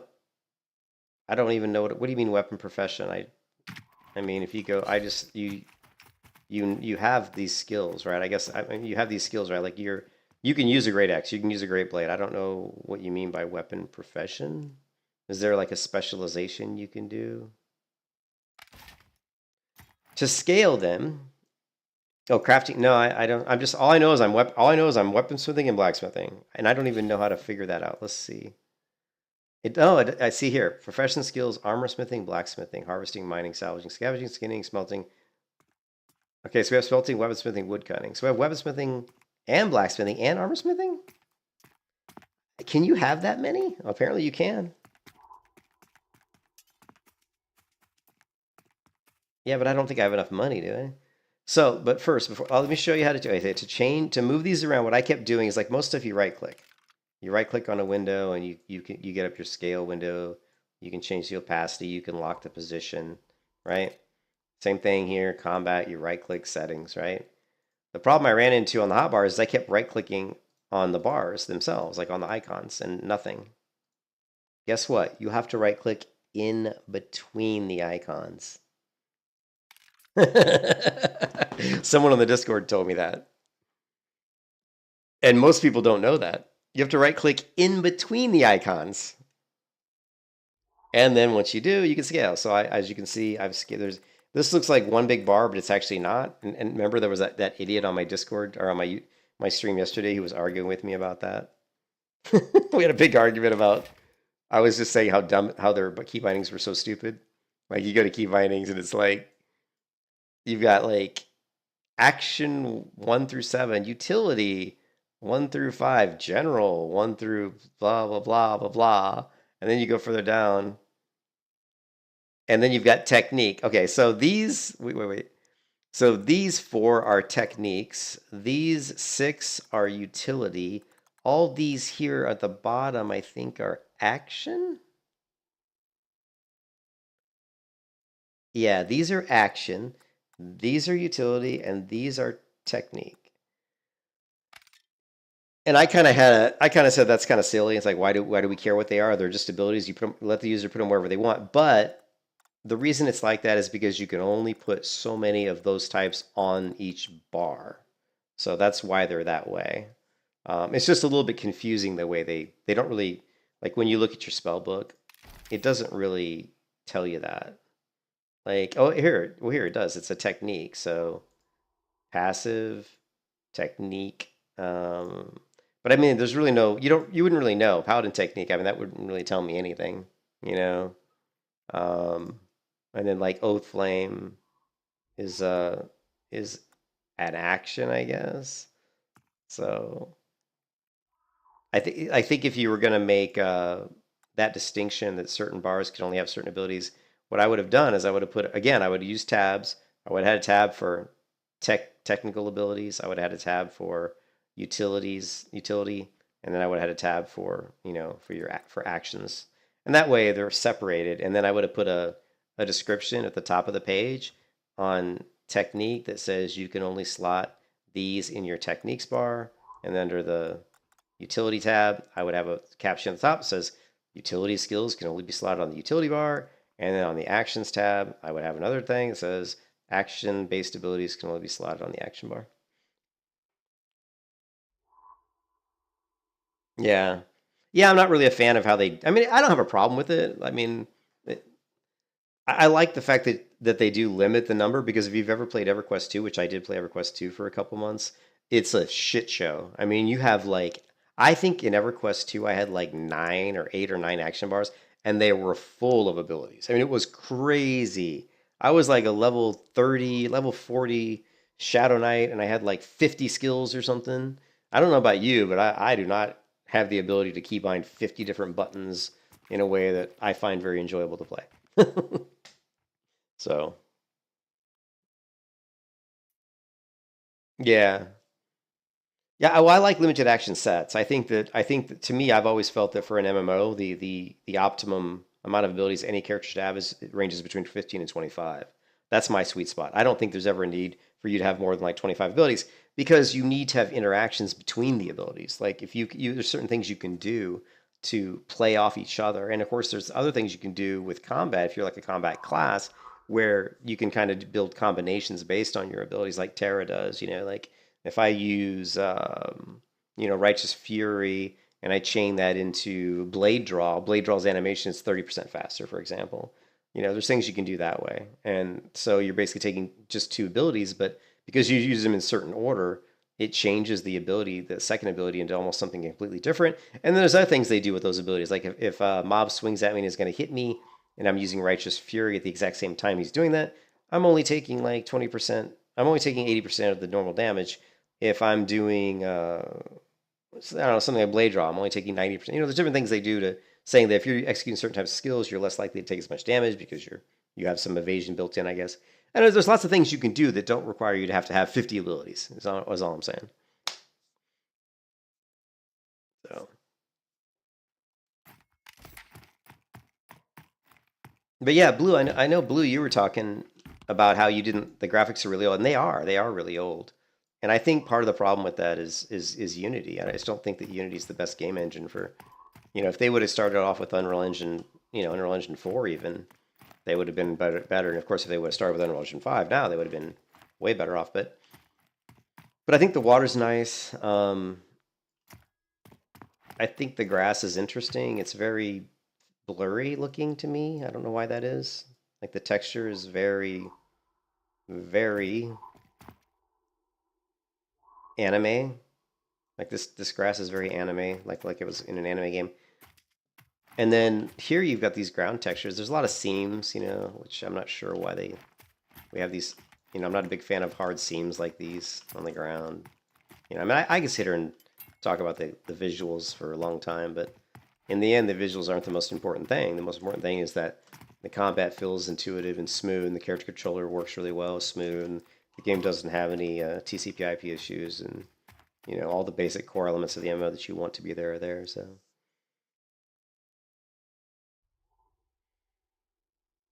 Yeah, it feels like that's kind of the case, Kenny. Like, I mean, again, and there's a video, there was a thing by And I'm really running out of gas, guys, because I just got off work, and normally I take a break before I start streaming, and I'm really tired. Plus, I streamed like I think like 6 or 7 hours last night, and then on Sunday, I think I streamed like 12 or 13 hours on Sunday. So I'm really my tank's on empty right now. But I'm old. I'm not a young kid anymore. But there was a video by what's his name, the creative director, where he was talking about that this is early access and that most of the stuff you're seeing, like most of the bugs are going to get fixed. A lot of the visuals and stuff are going to be updated. I think they're currently working on updated character models. At least that's what I heard. But one of the things that really pissed off a lot of people is they changed the graphics to this more like kind of painted graphic look. I don't remember where there was a video and it was really received negatively.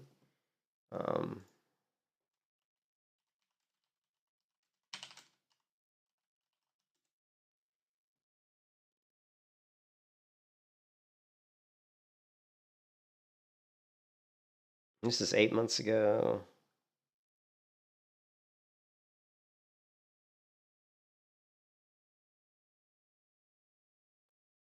Good old Nathan Napalm.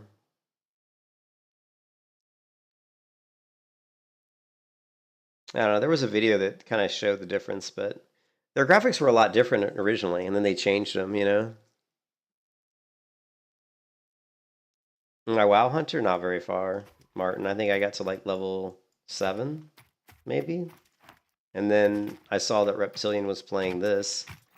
And, you know, like I told you guys, I've been burned out on WoW for years, but I was burned out on hardcore because I did so much of that.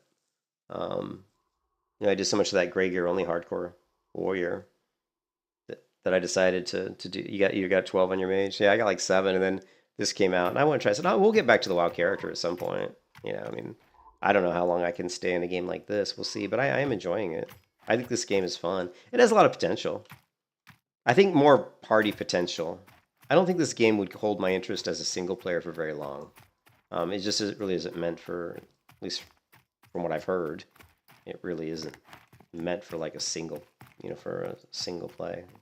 Yeah. After the first expansion. You know. So, you know, obviously they need to work on their animations. I mean, in between the swing of the sword, the character literally is just standing there, like straight up and down, which looks really, really bad.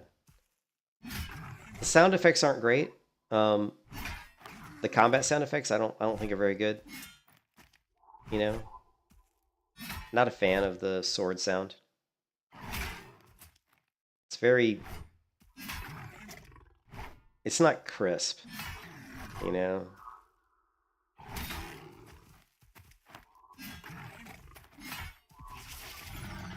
So, and I guess what I would say is, I don't know if I don't think I have Retail WoW installed, so I can't really show you.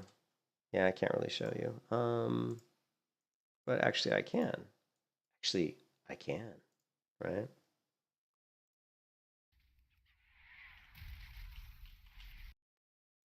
Let's go to a different one. Where's the...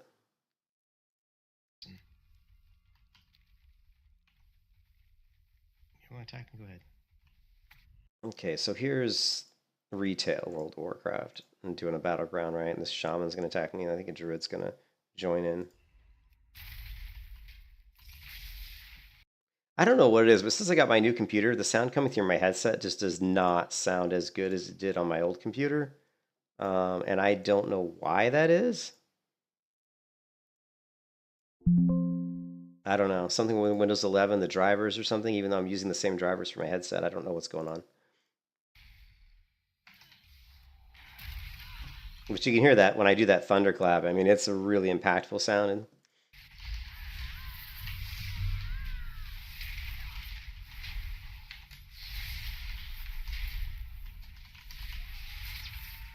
It almost sounds like the channels. It almost sounds like whatever sound they're using to create their sound effects.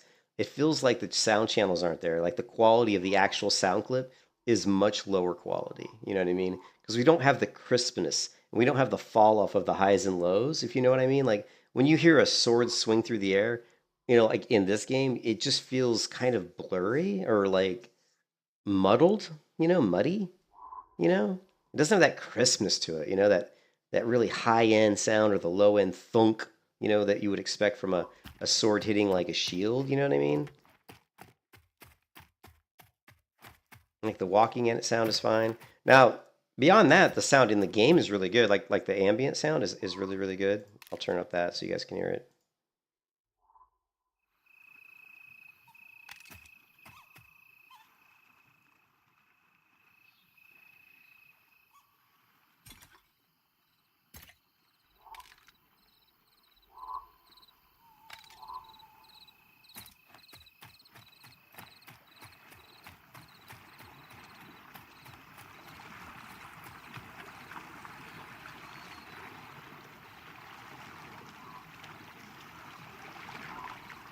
I know I need to get a two-hander.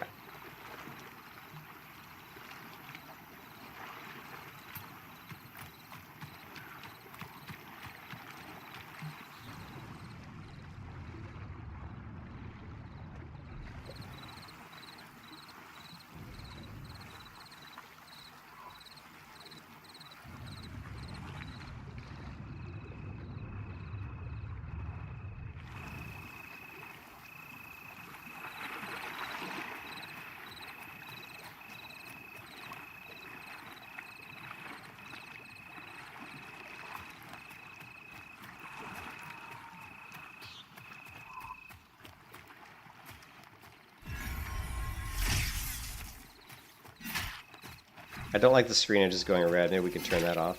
That annoys me.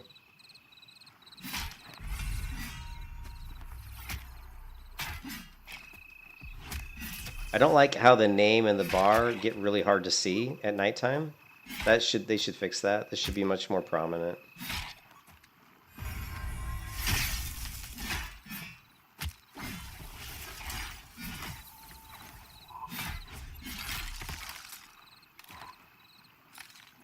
So yeah. So sound effects not like horrible. Oh, I got a new ability though. I got this Oath of Determination, which pretty cool looking buff spell. The spell animations are pretty good. The scrolling combat text is really, really bad. It's like all over the place. Like it's like scrolls all over like a zigzag fucking figure eight. It's like really, really awful. Watch this. Look at the text. Look at the text. It's like, see, it's overlapping each other. Like the text is like overlapping. It's just you can't even hardly read it. There's so much text, right? That's very, yeah. They need to fix their scrolling text, and it should be broken apart. Like the enemy damage should be over here, and the damage I do should be over here, and it shouldn't be scrolling right on top of my character.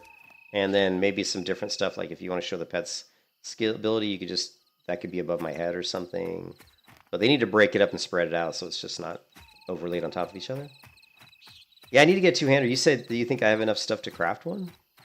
Maybe we'll go to town here in a minute. Craft one. Yeah, I'm interested to see how hard the two-hander hits.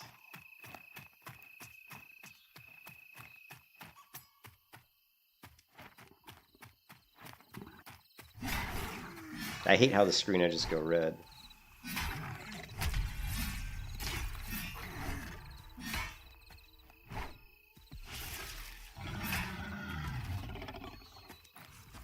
Do I need silver?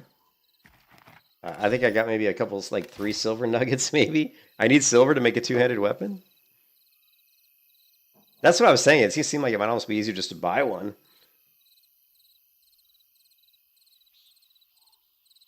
You need to buy, yeah, I don't think I have the money. I don't have the money.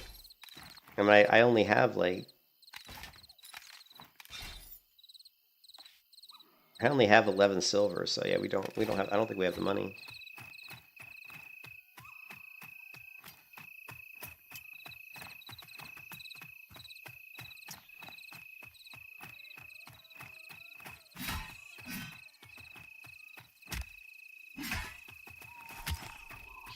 Oh, do we want to go 3 mobs? Let's try it. Let's try it.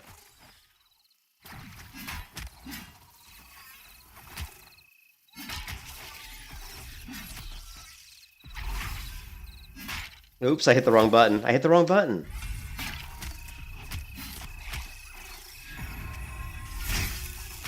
See, it's so hard to see because the nameplates are so like muted. You know what I mean?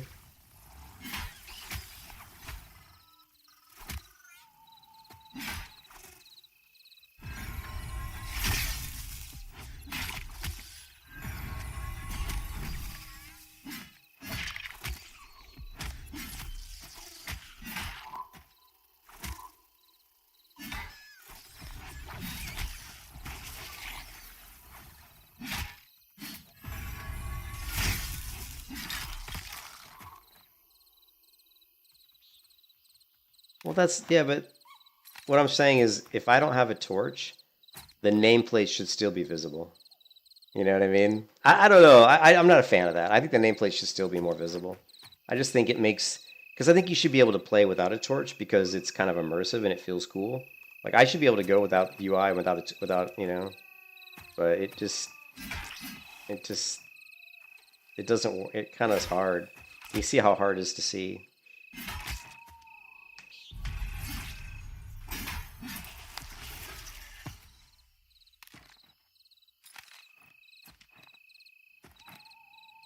But yeah, anyways, whatever. Whatever.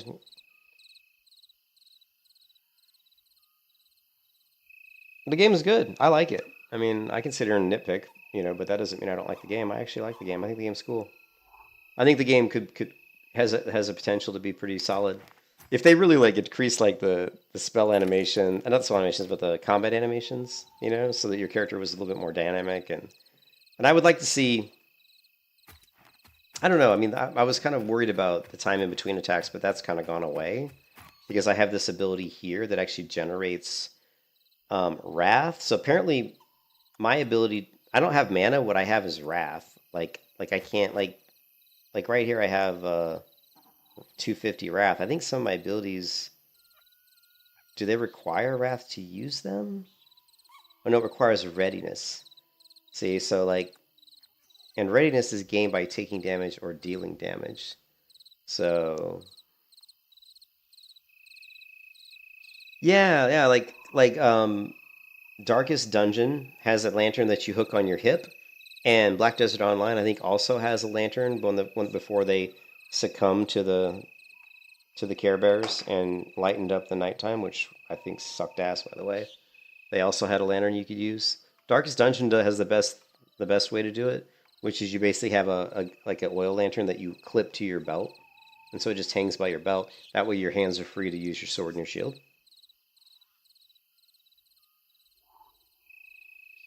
Oh, so it's the enter. Well, let's see. Since we can do /stuck whenever we want, I just don't think I'll be able to. We can probably make the two-hander. We'll probably just have to sell a bunch of stuff from my bank.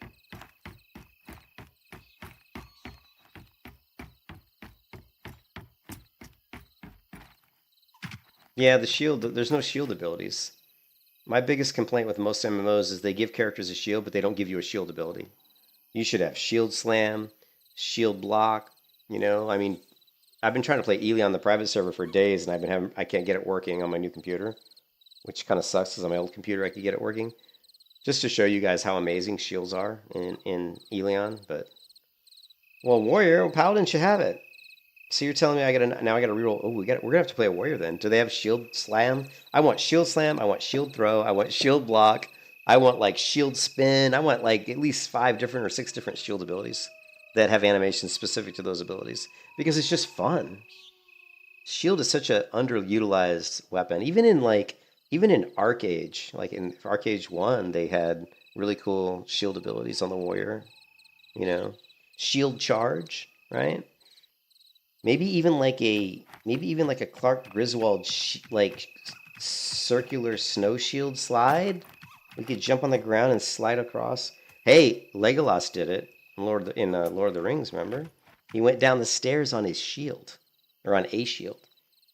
I'm joking. We don't have to have that, but that would be pretty funny, actually. All right. I should play a warrior. Yeah. So, what abilities do they have? Well, here, where's the warrior trainer at? Whatever. Well, let's go see, like... Here, wait, let me... Do I have anything in my inventory? Let me sell this stuff. Ugh, these windows are so bad.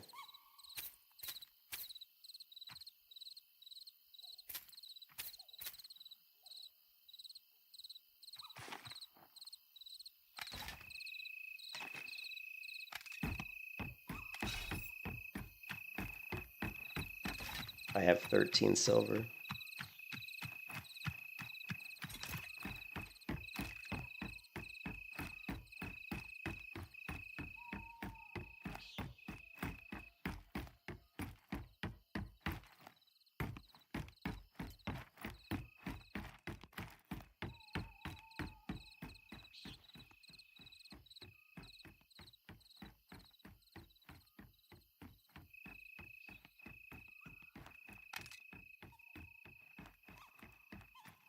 Okay, I got you. Okay, so...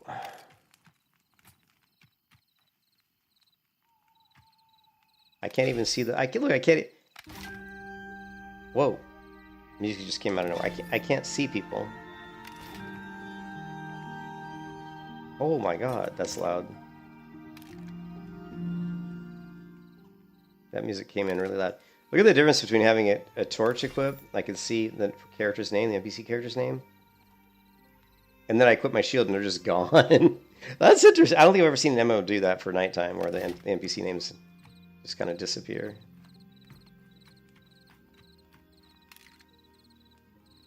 Okay, so if we... How do we learn to make a sword? These are not... Here, schematic. Is this it? Is this what we want? 13 silver. Schematic, simple greatsword. Is that what we want? That sounds like probably what we want. Right? I don't have 13 silver. I don't think I do.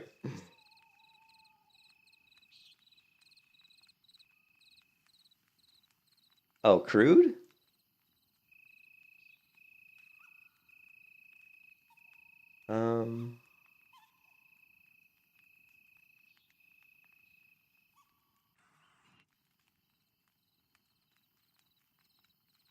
Oh, I'm on the wrong... No, there's nothing on this tab. Tab 1's got nothing. Here, let's do all. No, I don't see crude. I just see simple. I don't even see crude anything over here. Simple sword. Yeah, it looks like simple. Simple great sword. Wait, here we go. Simple great sword is 13 silver. Why was the other one? Wasn't it? That was the cost, right? That was it. Yeah, I don't see crude.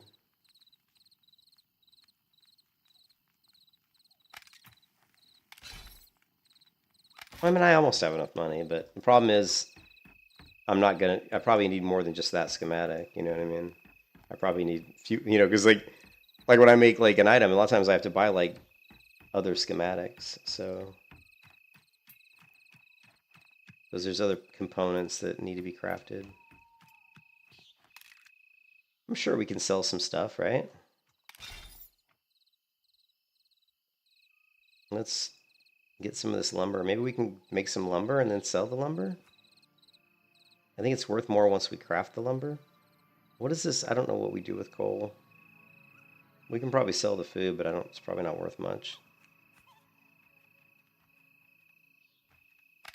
Where's the lumber person? Do you know where the lumber resource person is? Look, it's Flick. Olmsford. It's Flick Olmsford from Terry Brooks novels.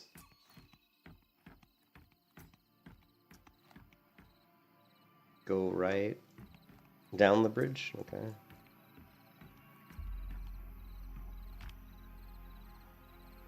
Oh, I'm encumbered. Shit. Oh, I'm like way encumbered.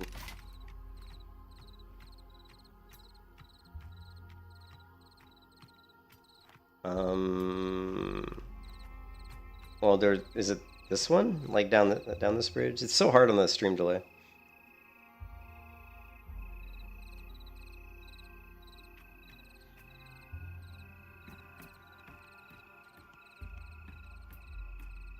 And why do MMOs always... Why do these MMOs that have bad graphics always have the ugliest fucking helms? I'm sorry, but that is like... What the fuck? I'd rather have a bandana on. I'd rather have my helm look like a bandana wrapped around my forehead than that.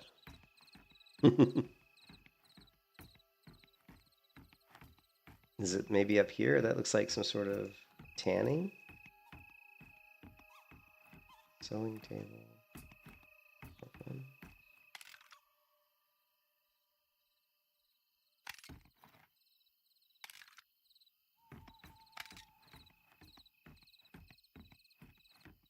What are we doing here? We're looking for lumber. This looks like leather working. Unless this is it. What is the armor place? Oh, it is? Okay, alright. I'm running! Oh, I'm tired, guys. I'm not gonna be able to stream too long. I'm tired. I would like to get the two-end sword, though.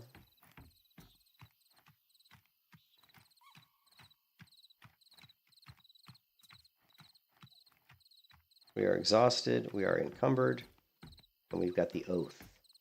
Determination. 15 minutes.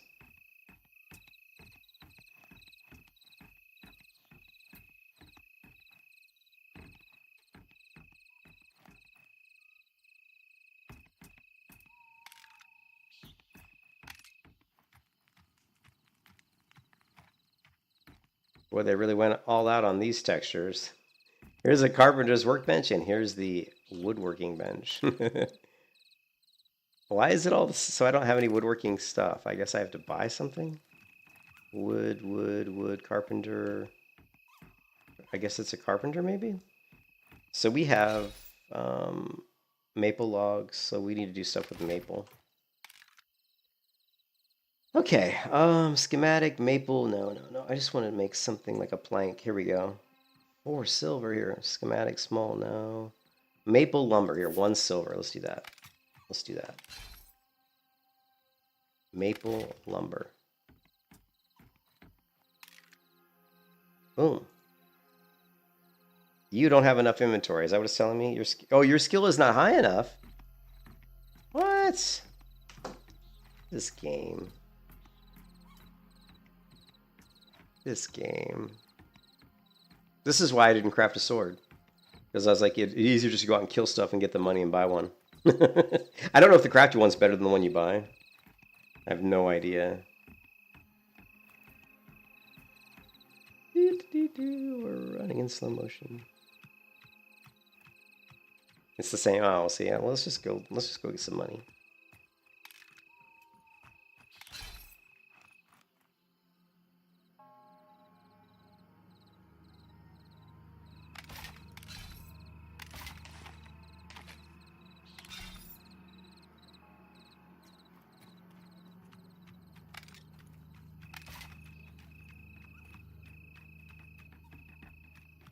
Long ranged.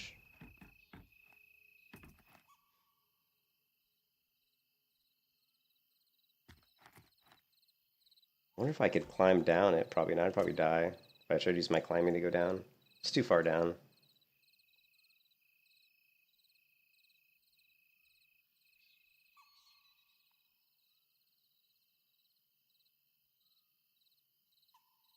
We are way up here.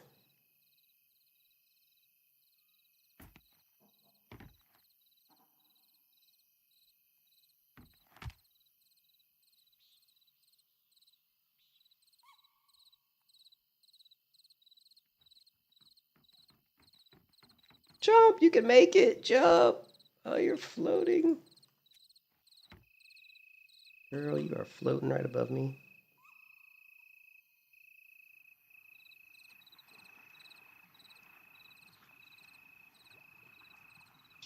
And as if magic, she floats right down.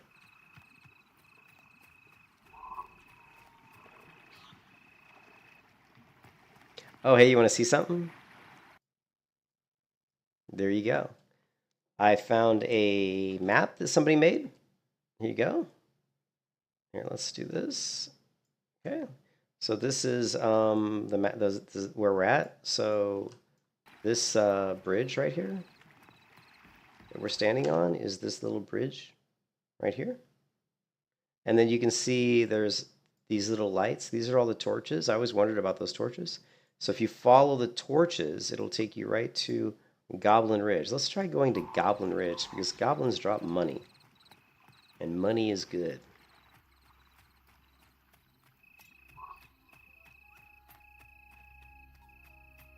So we're following. See, now the game to me at night looks great. I mean, to me, like, besides the character, if I zoom all the way in, like, I think the game looks good. They need to, I'm not going to talk about it anymore. They need to improve on the textures. It's obvious, so.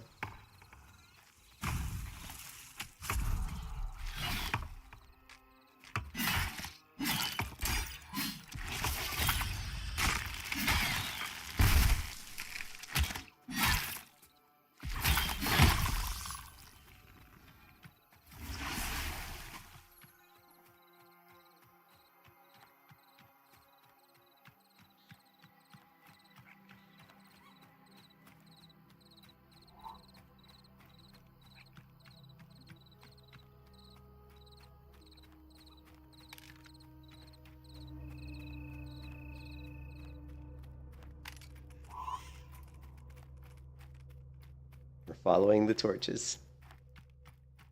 Oh, different kind of ore deposit. This is a different ore deposit than the ones I usually find. The ones I usually find are the, oh, I can't remember what they're called, but they're not Caspill, right? Okay. Yeah, I think these goblins may be the chevron. They might be too high level.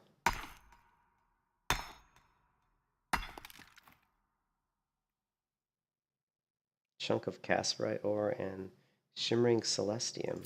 Okay. I like it. I like it. It sounds like it's important, right?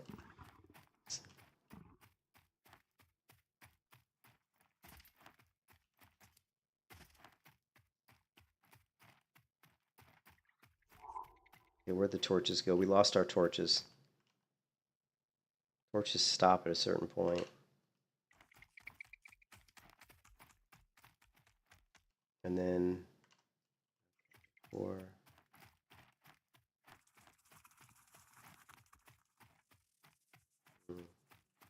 there's the river. I think I'm still, because the river's here.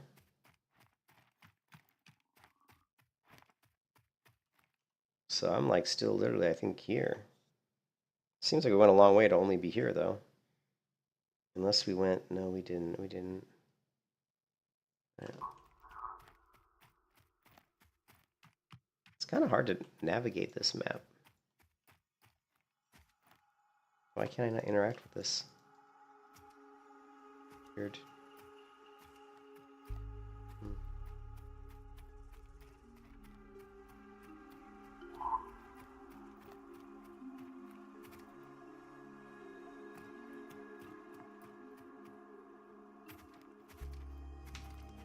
Sometimes you can't climb against objects, which kind of, I don't know why that is.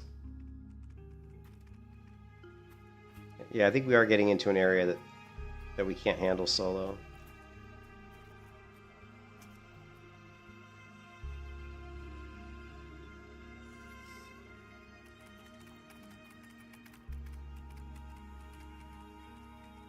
Oh, this would be a deadly adversary.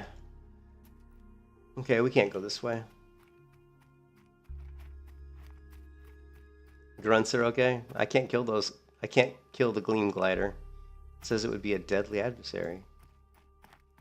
I think we can't go. I don't think we can get them. I don't know where grunts are. Here's the gecko.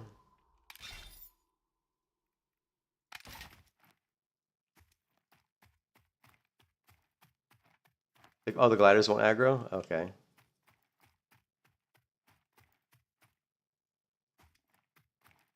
Unless I hit him. Okay.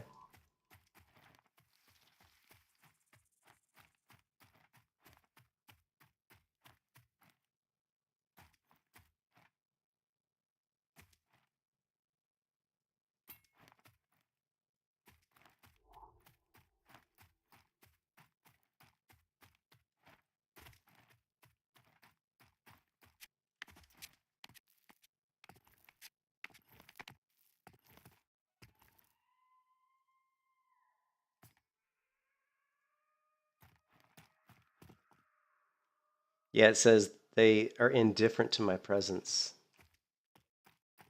But there's these camps up here, and I don't think I can take these guys out. Yeah, indifferent will not aggro. Okay, cool, cool. Look at that beautiful sky. Oh, the sun's coming up. Look at this. Look how fast the sun comes up.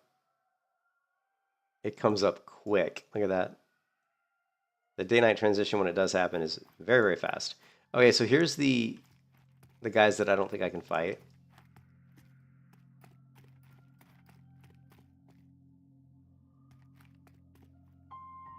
If I go around this way, like this way here.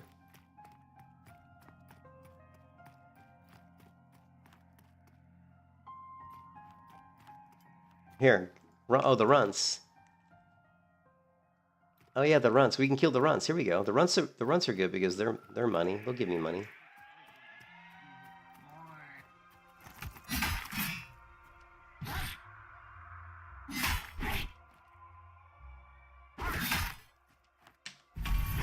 Oh, okay.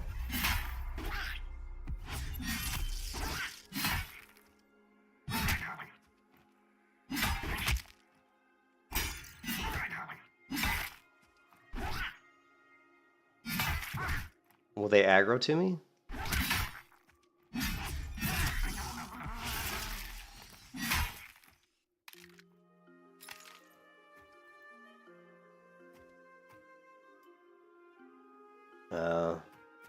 And there's there's tons of them. See, it says I need a group of adventurers to overcome the shamans.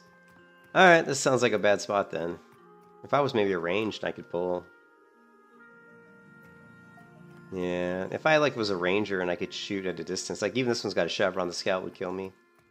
Yeah, no, I can't handle these guys. This is too dangerous. Worst part is if I die, then I gotta come back and get my corpse.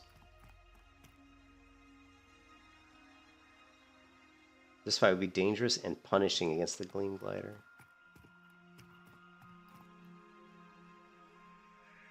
Yep, can't go this way.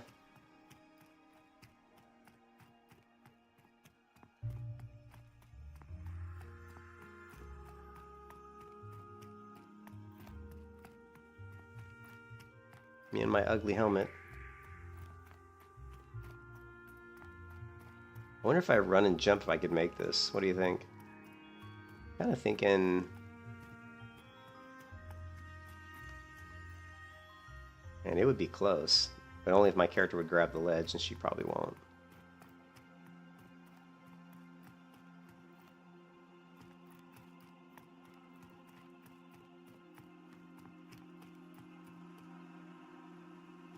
Don't.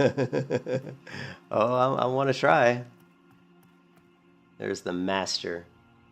Master Chen.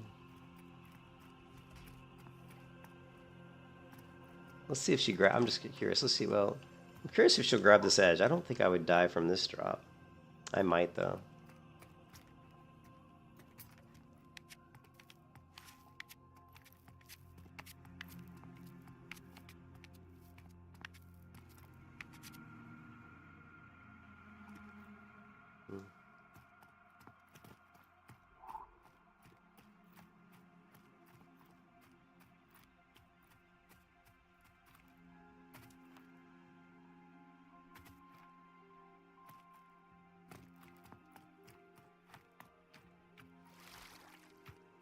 Hey, what's up, Turin? How's it going?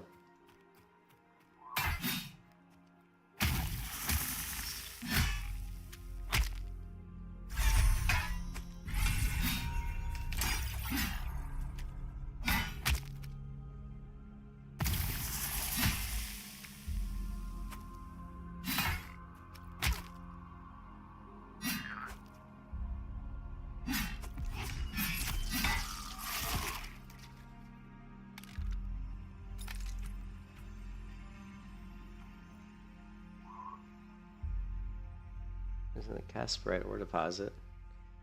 Another ore deposit?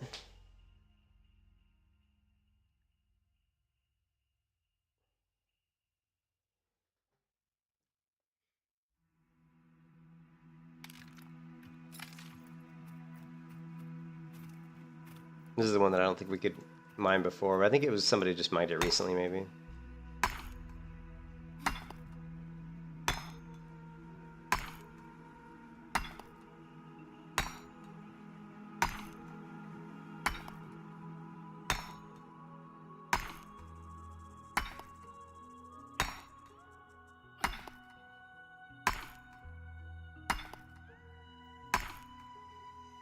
Yeah, it takes a while to mine. I need a better mining pick.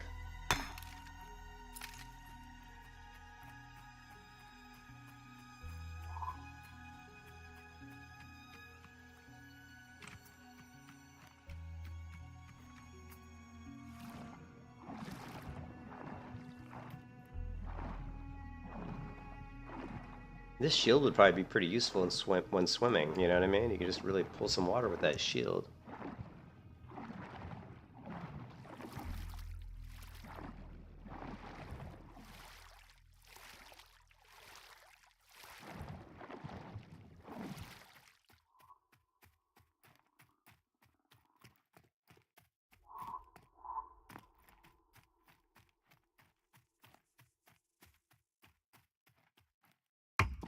Oh, they finally fixed the woodcutting sound. It was like had no sound earlier.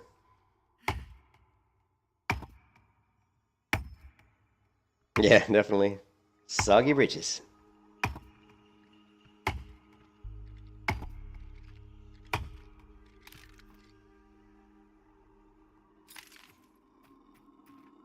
Yeah, this is like the biggest midget skeleton of all time. Look at how tall this skeleton is. He's a little short.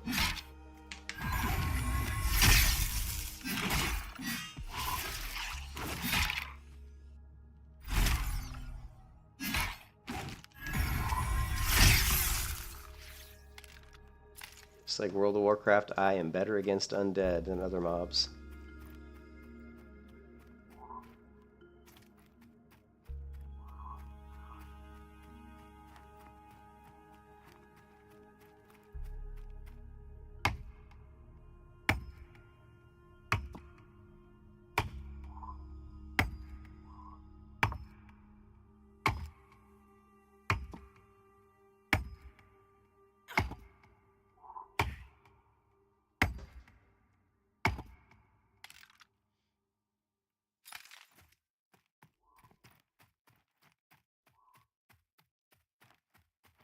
Hmm.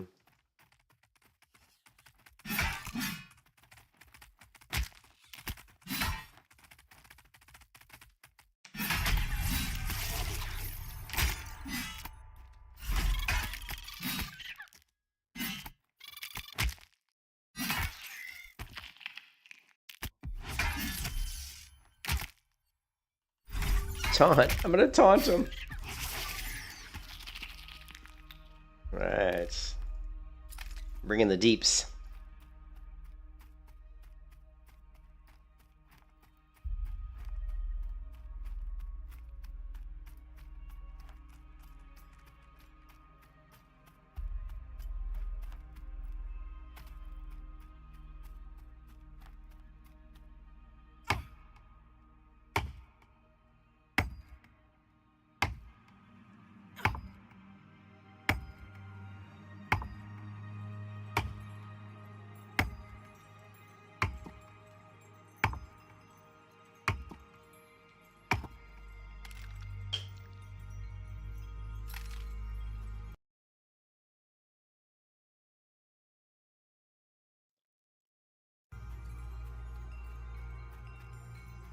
I had to mute my mic for a second.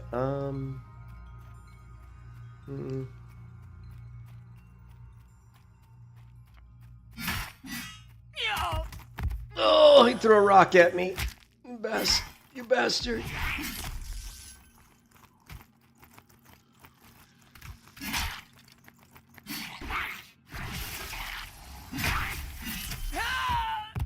Oh, bastard again.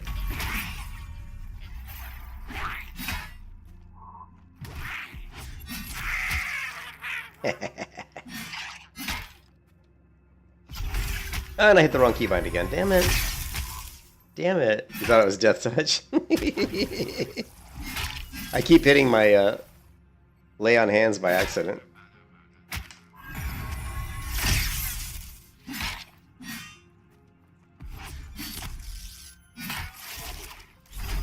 I'm gonna taunt you. I taunt you a second time.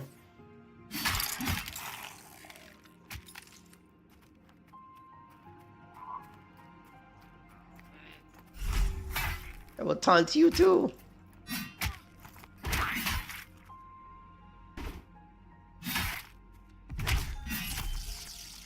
Run away. I don't think so.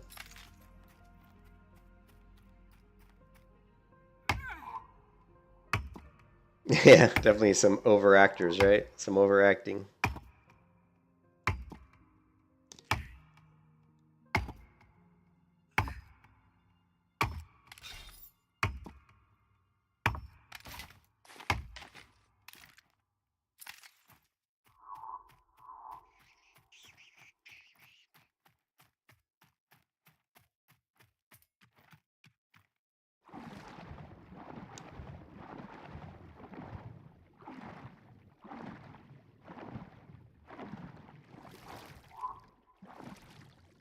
Just cruising in the current. Just cruising in the current.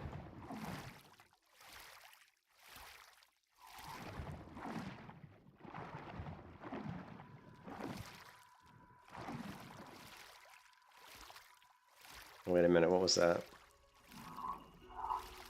Another player. Chopping down a tree. Now they're fighting. Look at me trying to swim against the current here. Holy crap. It's proving to be challenging.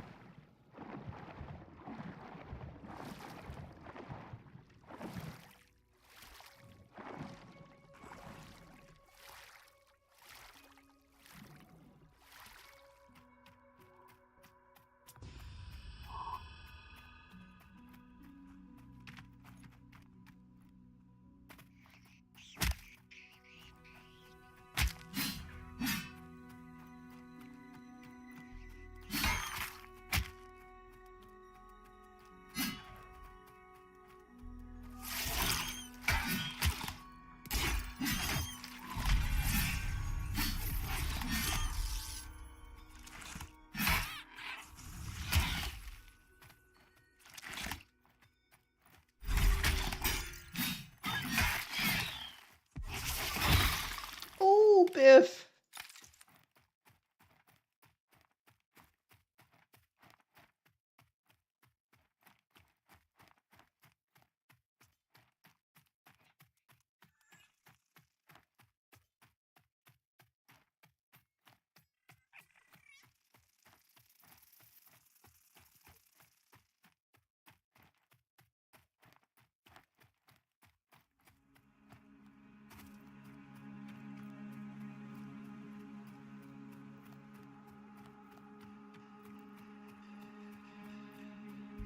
Ooh, what a beautiful, beautiful area here with the sun coming down, huh? Very nice, very nice. And the music kind of came out just at the right moment, as if to say, look at the beauty that is Pantheon.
I taunt you a second time.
Oh, so close.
Oh, you come on. I made that. What are you talking about? What are you talking about?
What's up there?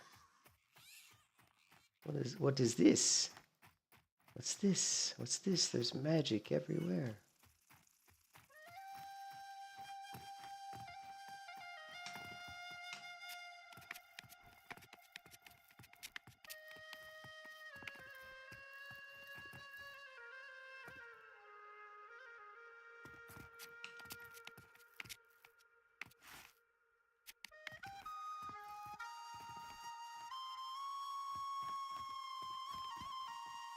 Visible wall, visible wall. Visible barrier. Is that what that mob said?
It's kind of like a cat. What is that? Wait, what is that? Jungle Goblin Runt. Alright. We can kill runts.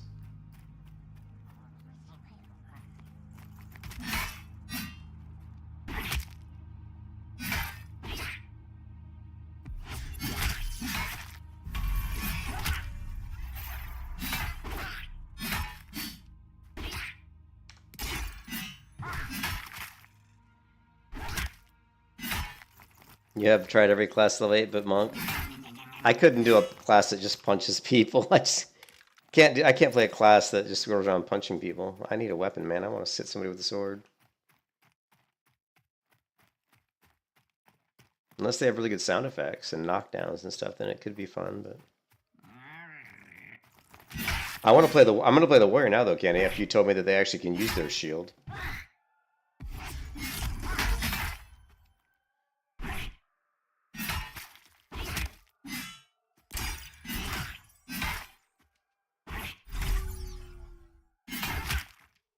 I taunt you a second time.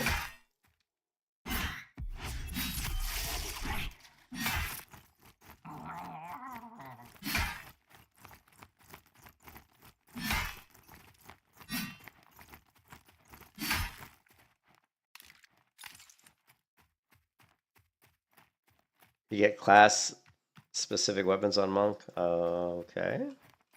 It's a lot of pink in this game. Look at that. Where's the... Oh, wait a minute. I think we're... Oh, no. We're coming up on a bad area. Yeah, I need a group of adventurers to overcome this.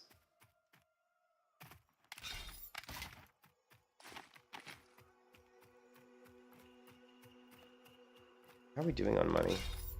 We got 12 silver. We don't need a lot of it. We probably almost have enough silver to get the weapon. I'd like to get a little bit more, though. We could find more humanoids. These runts.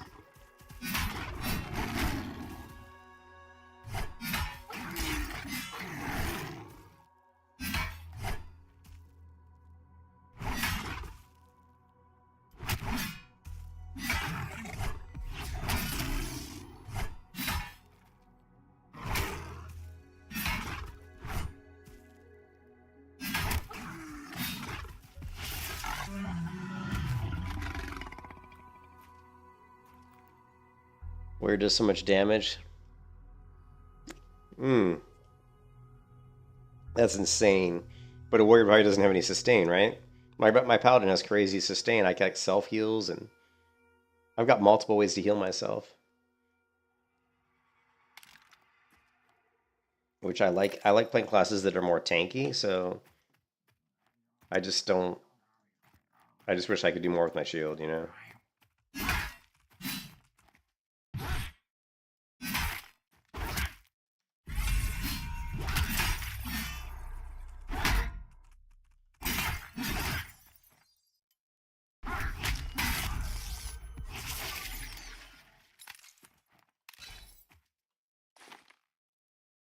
Got a Alchemy Fundamentals.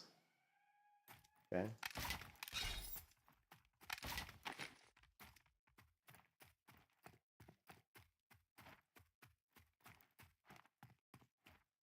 You think I should try Dire Lord? Isn't that the one that like sucks enemy out? Isn't that the one that like drains the life of the enemies to tank? They like drain the life of their enemies. That sounds kind of cool. I probably would like that. Does life tap? No, so it's life tapping itself, or it's tapping the life of the enemy. More damage than the Paladin. I remember reading on the Discord server that someone was said that people were complaining that their Dire Lord tanks were nowhere near as good as a Paladin tank in their guild. I would like to prove that wrong, because one thing you'll learn about me is I like to play the classes that are like the non-meta classes to see if I can make them really good, you know.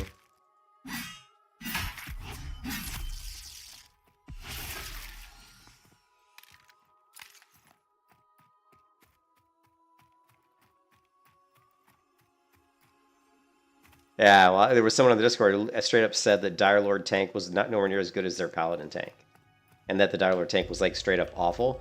I was very suspect of that comment. I was like, I don't know. The Dire Lord was? The Dire Lord was the strongest you leveled? Ooh. Now I'm not supposed to be playing the super meta class, but I think I am about ready to try something different though, just to see what's out there. There's so many classes in the game. I mean, there's a lot of classes. What are there, like 8 or something?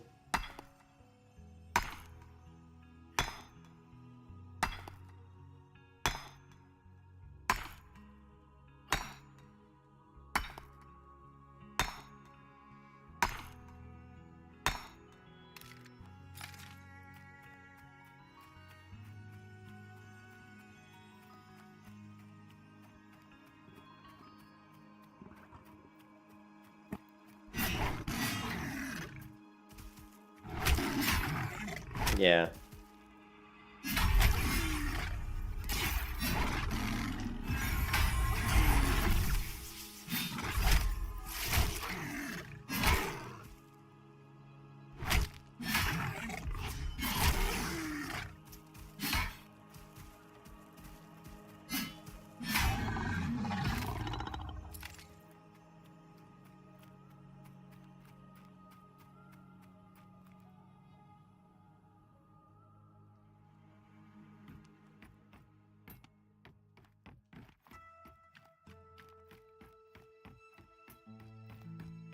Are they strong at higher levels?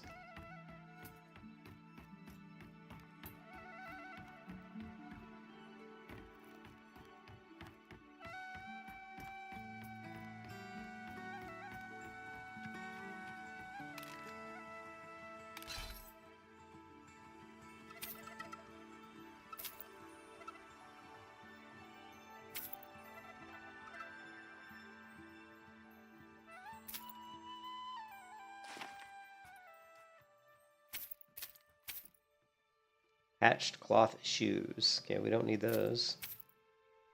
I have better shoes than that. Bone marrow. We're just selling a lot of this stuff. This is 1.2 silver, 5 silver each. Not bad. What is this page? Page 22, alchemy fundamental. All right, so we're up to 19 silver. We still don't have enough to buy. I didn't sell that. We still don't have enough to buy. Well, that's weird how it closed those out. We still don't have enough to buy that two-hand sword. Time is it? 8:22. Shit.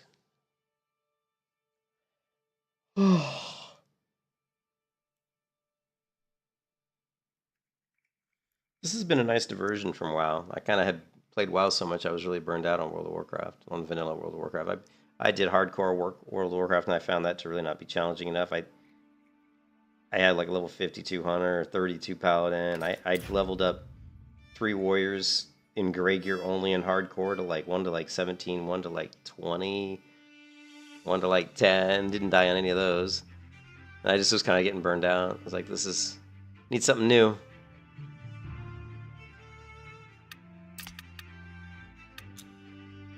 I don't know how I go back to the character select screen. Oh my god, look at the servers though. Now, from what they said online, the server max is 500 players. So when it's red, I'm assuming that means they're, I don't know. Does that mean they're over 300 players? Maybe. I wonder what red really means.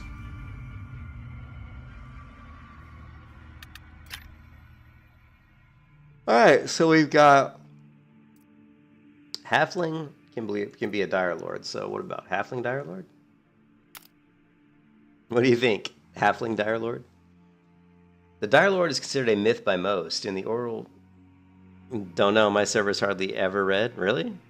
The Dire Lord is considered a myth by most. In the oral tradition of Terminus history, there are legends that speak of Dire Lords capable of mastering the crippling power of fear. You did Halfling and put 2 in strength? Was someone able to manipulate the very essence of their enemies?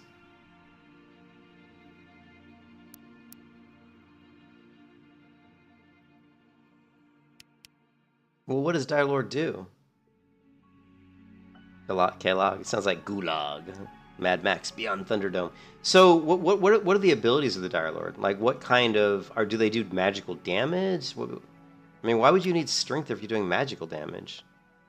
Like you said, they life drain. Why would life drain wouldn't do anything for that, right? Or you just wanted to increase the maximum carry weight, maybe? Is that what you were looking to do? Or personally, if they're doing like life drain,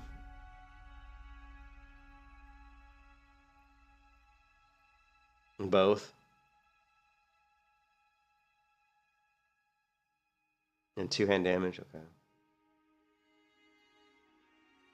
I'm bad because I always go more defensive than offensive, which is pretty much always the worst way to build in MMOs, because MMOs, like the saying that the best offense is a good defense, doesn't really translate in most MMOs very well. Anti-Paladin, what's up, False? Yeah, I don't know what the Dire Lord is. I'm trying to... Kenny was saying that they could be really strong, and I thought it'd be fun to try something different. Only for a couple levels, because I am dead tired, guys. I've streamed like way too much in the last like 3 days, and I got a ton of work to do tomorrow. But I think strength helps in lower levels more. Do we have to pick? So what about here? Let's see if we can figure this out really quick. Let's go Pantheon, Dire Lord.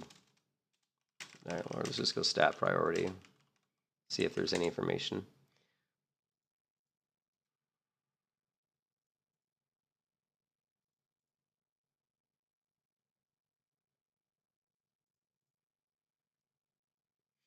Okay, essence-driven tank. Hold enemy foe. Uses abilities like provoking phantoms to generate threat and keeping enemies alive. Strive through healing. Steal health. Restore yourself with abilities like Life Tap and Blood Fiend. Weaken enemies. Reduce enemy stats and healing with Devour, Dexterity, and Torment. Dire Lords are a solid choice for players who enjoy tanking with a mix of magic, self-healing, and brutal melee combat. Combat resources essence. Gained during combat. Essence powers. Make many of your abilities like shields and heals. Builds up during fights and enhances your most impactful skills. Use cloth, leather, or chain weapons, swords, great swords, edge weapons. Prioritize gear that boosts stamina, strength, and endurance for durability and power. Yeah, so it says there that they're saying prioritize gear that boosts stamina, strength, and endurance. Tips for playing Dire Lord. Open fights with provoking phantoms. Use Blood Fiend. Save essence for shields like Sanguine. Use Essence Harvester early to build essence reserves for longer fights. Weaken dangerous foes with Devour, Dexterity, and Torment to make them easier to handle. Stay durable. Activate Vital Cage before powerful spells hit you. Okay, solo play. Use Blood Fiend to sustain yourself while dealing damage. Maintain threat. Give me some. I don't care about that. Build essence with. Okay, that's the same thing as the other thing. Final advice: prioritize self-healing abilities like Blood Fiend are key to surviving. Manage to. I don't care because we're going to be for solo. Do you build to? Okay, that's all right. That kind of gives us a little bit of an idea, right? So. Stamina gives us health, so let's go stamina, right? Stamina. And what was... How come no one ever goes Constitution? It's armor class. No, I guess people don't care about armor class. We're gonna go 1 to stamina and 1 into strength. Although your strength is really low on the. Let's see, stamina. Oh, I didn't realize it reduced the endurance drain on sprinting or climbing. So if I wanted to make a really good climber, I would really go stamina.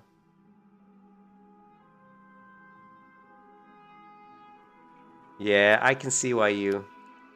Because of the way the stats get added to your character as you level, if you level them more evenly, then they're going to kind of evenly go up.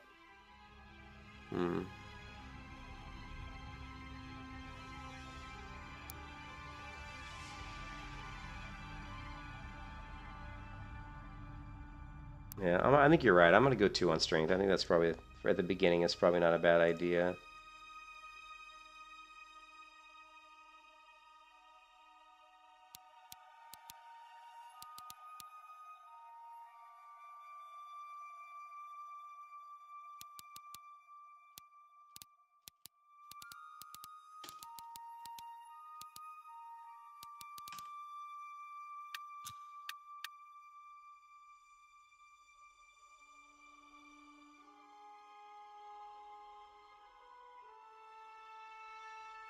For 2 points? Yeah, probably not.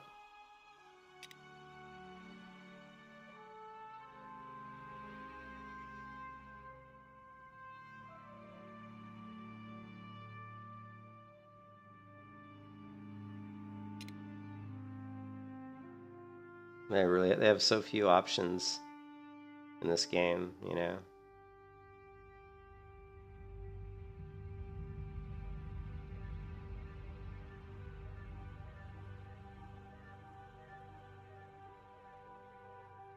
What is up with the front of her hair? Like, what is up with this shit in the front? What is this? It's like, so what the fuck? These hairstyles are, I mean, they really, if they really want to make this game a lot, like, really get people in, really fucking up, they really need to upgrade their character creator, and they need to upgrade their character models significantly. Not like a little, like, significantly. You know, Blue is right. These character models are seriously out of date. Like, really out of date. I would love to see them upgrade these a lot. Not just a little, a lot.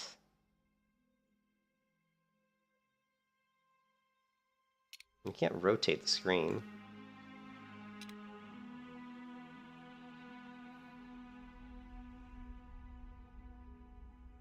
Let's go with the short hair. Why not? Just to be different. All right.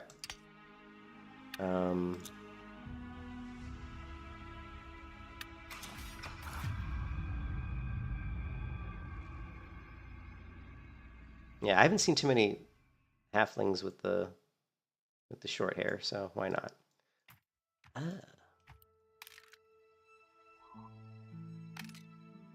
All right. Oh, we start off in a different spot. Okay, cool. We're not in the... This is kind of cool. We're not in that big-ass freaking elevator. Do we have to go down? You're not going to climb down? Okay. All right, so all we have is Ready Blade. Deals damage to a target, increases parry chance. Is that it? That's all we got? I guess so. What level is this mob? Oh my god. Evenly matched fight. Here we go.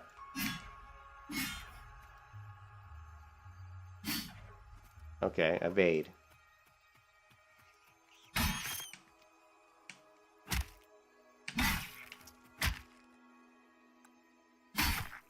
Requires 1,000 readiness. Okay, we don't have enough yet. Okay. Oh. Shit.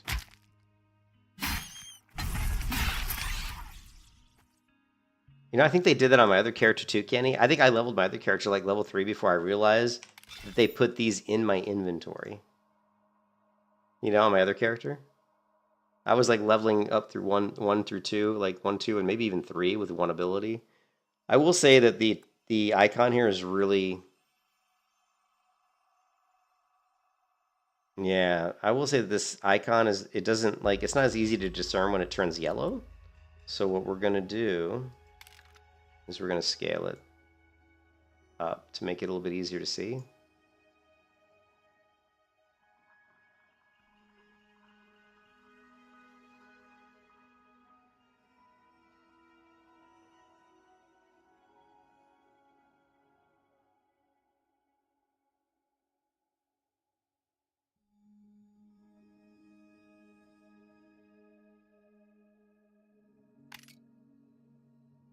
Just to make that icon, because that icon, when it turned yellow, it wasn't real super visible.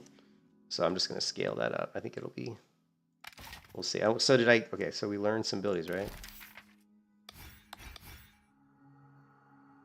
Okay, so we've got X, what is this? Touch the essence, okay, this.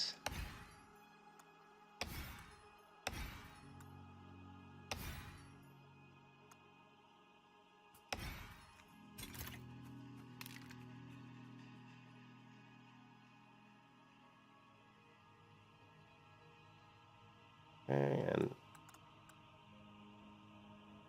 draining life. Okay, that's life drain. Boil blood, corrupted enemy.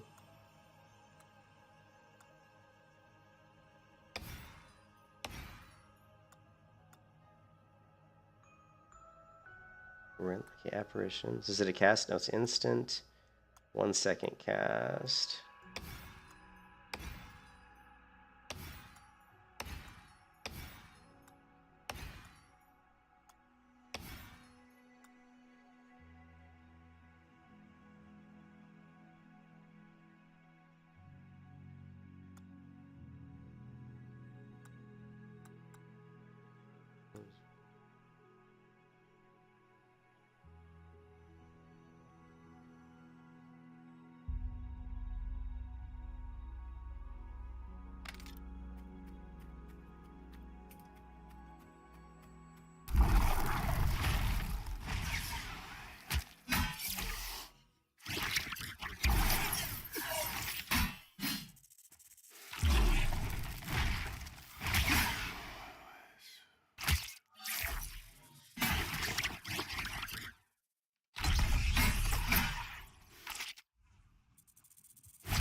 Oh, is it a 30-minute skill? I didn't even know. I didn't know it was. I did it on purpose, but I didn't know it was a 30-minute skill. I didn't know it was a 30-minute skill. That kind of sucks.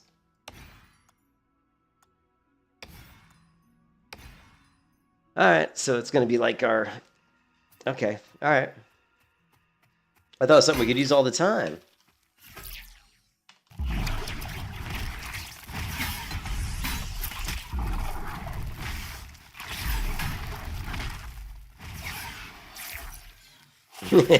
I like that my character is like really little and tiny. You know? Yeah.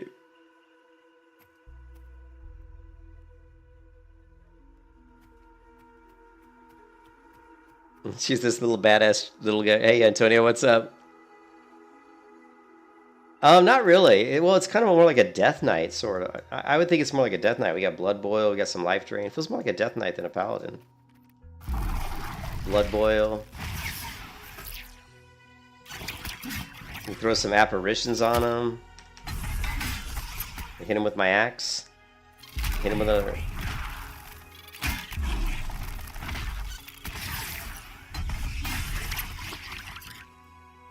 Definitely doesn't feel like we have any problem killing people. Although I'm not getting any health back though. So we're gonna have to like rest.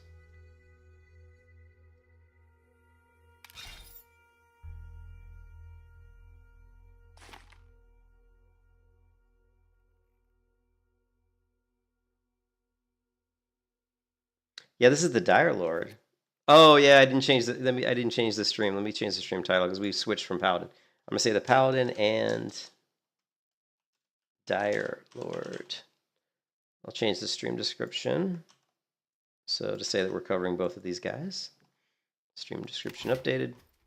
You won't get live tab until 3 or 4. Okay, cool. So we just got to make through this lower level first. All right, cool. All right.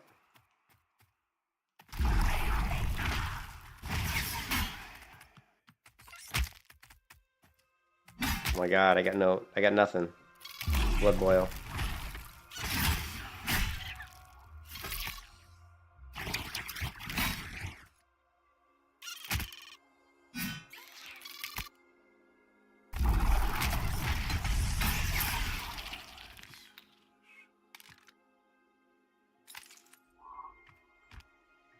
Now you want to play your dialogue. It's pretty cool. I like it. So far, it's neat.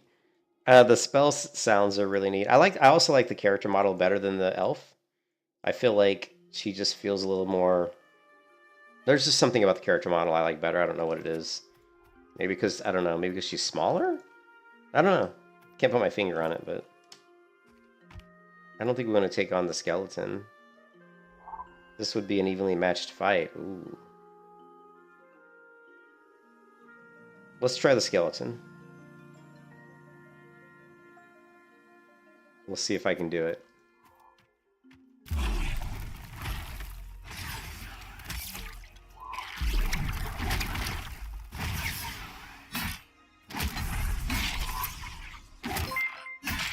Oh, wait, Antonio, thank you for the sub. Thank you. This is a pretty... We got this guy. We annihilated that guy. It's a lot easier when you actually learn the abilities that are in your bag. Like I said, when I played the Paladin, I didn't know they'd put those things in my bag. So I ran around and leveled like 2 levels using just 1 skill. And I was like, boy, this game's brutal. It's like, you click a button, wait like, 10 seconds, click a button. I was like... Yeah, I played Paladin in Vanilla WoW, so that's not much different.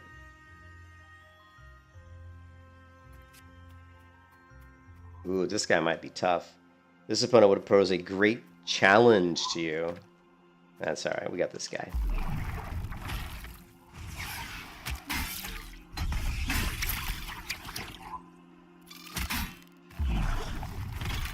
Blood boil. I will boil your blood.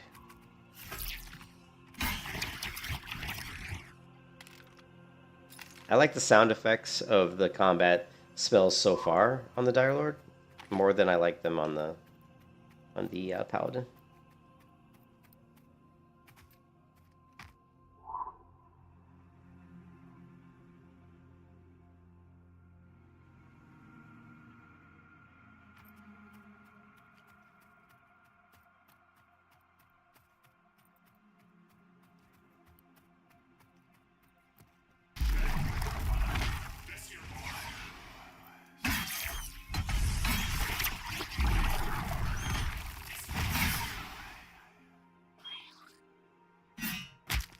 Now the Paladin, I will tell you right now, the Paladin has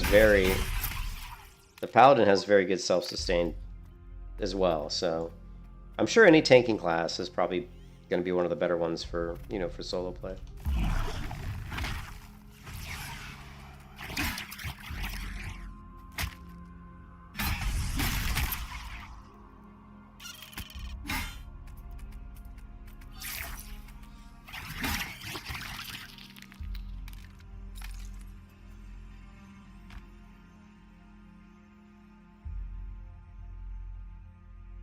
I like this character model better than the elf model. I think that's why I'm enjoying this more.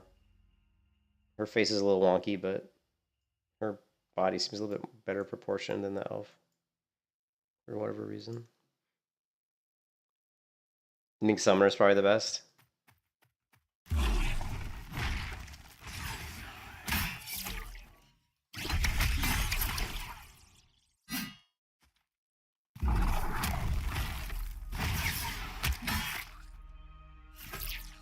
I am.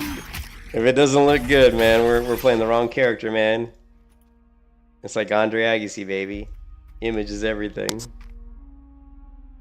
I don't really like pet classes that much. I feel like if I can't do it on my own, then it's kind of, you know what I mean? The pet feels like it takes a little bit away from, although I do like Hunter in WoW. I like the Hunter because the Hunter is not, it's easy to control and there's some nuance to it. But pet class, I don't know. I'm not usually a pet class person. Yeah. Yeah, I like... It's funny because my first MMO was Lineage 2 and I played casters. I played like a Spell Howler. And I loved it. And it was like basically a glass cannon. And then I played some other MMOs and I played casters. And then at some point in time I switched to melee and I've kind of never really gone back. I do like hybrid classes though that cross over between melee and ranged. Hector, thank you for the sub. Appreciate it, Hector. I think my favorite classes are classes that mix range, range, up close and your ranged combat with melee combat. Those are my favorite classes. So let's turn the audio down because it's kind of loud. I think it's just because I turned up my game volume. Hopefully for you guys, it's the sound. I turned it down. Let me know if it's too low.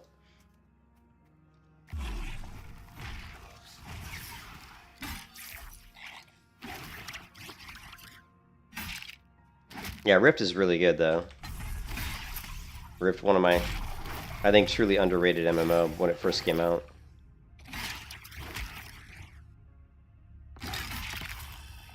There it is, level 2.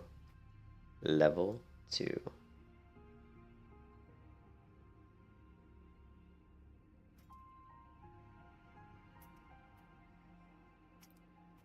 Alright.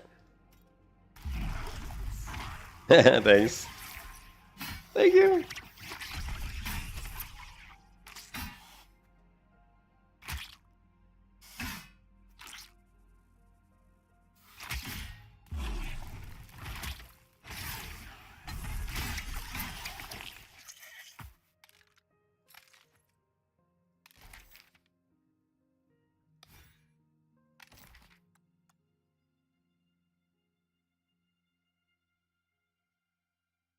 Ooh, we can steal targets' resistances.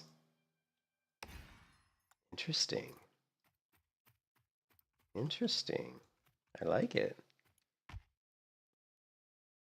Well, I'm probably not going to be streaming too much longer because I've streamed like an excessive amount in the last 3 days, like 20, 30 hours or something. So I'm pretty tired, but we'll see. Plus my wife. When my wife gets home, I definitely want to stop and hang out with her because she went to go do her horse riding, and so we'll see. We'll see.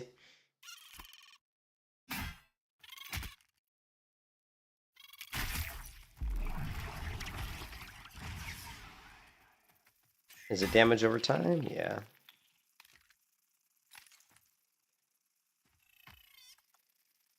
Instant. Costs 1,000 red. Strike the magical essence of your target, stealing 4% of all the target's resistances for 30 seconds. Deals additional threat. Stacks up to 5 times.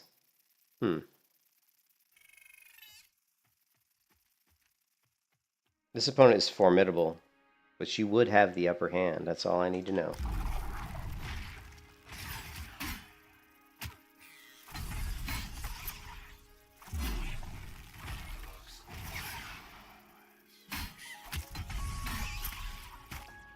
I don't think he was very formidable. He's real weak. He wasn't very formidable.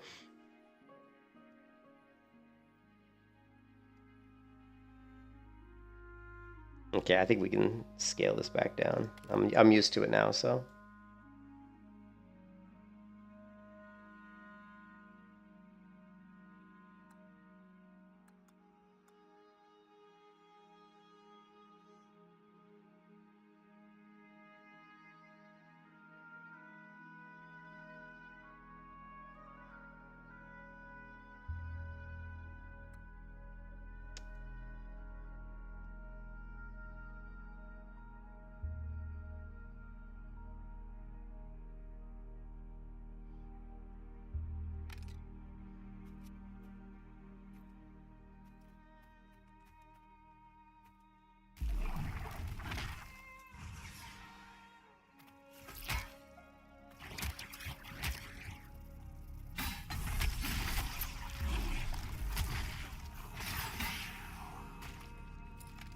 These guys aren't formidable.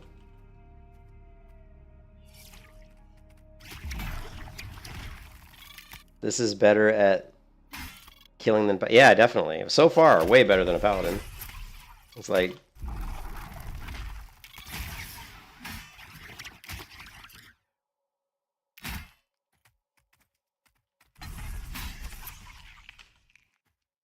Yeah, for sure.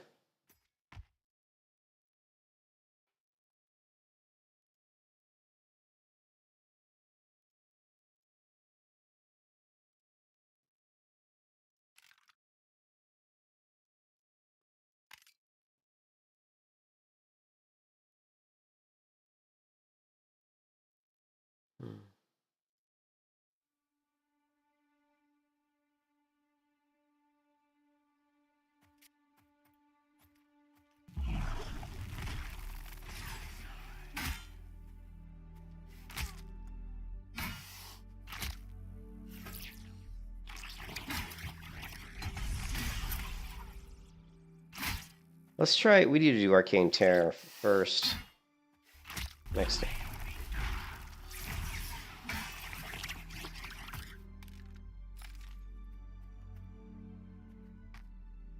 Ripoff. What's up, Ripoff? This is the Pantheon Rise of the Fallen. It's kind of like an EverQuest. I don't want to say it's an EverQuest clone, but it was highly influenced by EverQuest. Don't call me. I'm a Dire Lord ripoff. Come on, you know you want to play EverQuest, or you know you want to play Pantheon if you watch my Dire Lord here. This opponent's formidable, but she would have the upper hand. All right, let's try it. Oh no! We're gonna try to use our D skill if we can get enough to use it.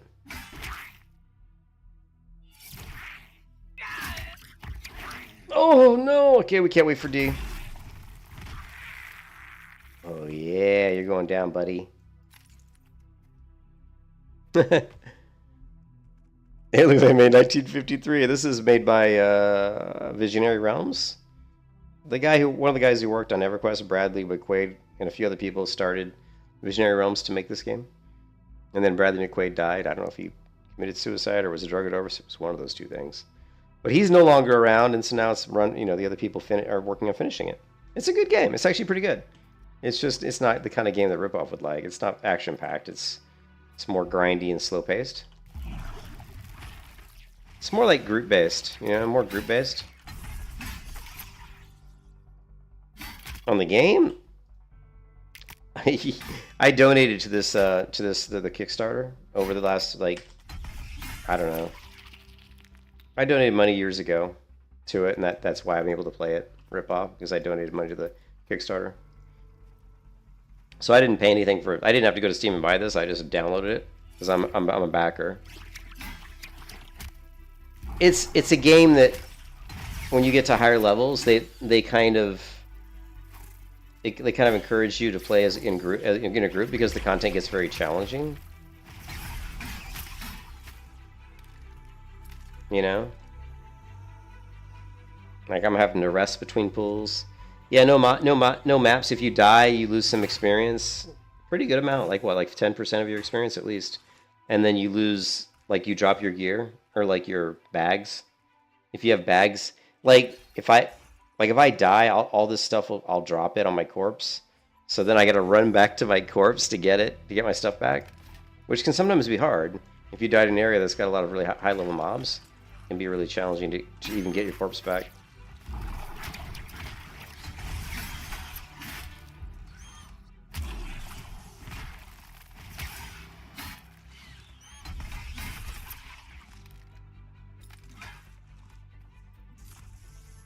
Yeah, they're trying to harken back to the old days, baby. It's the old days, Ripoff.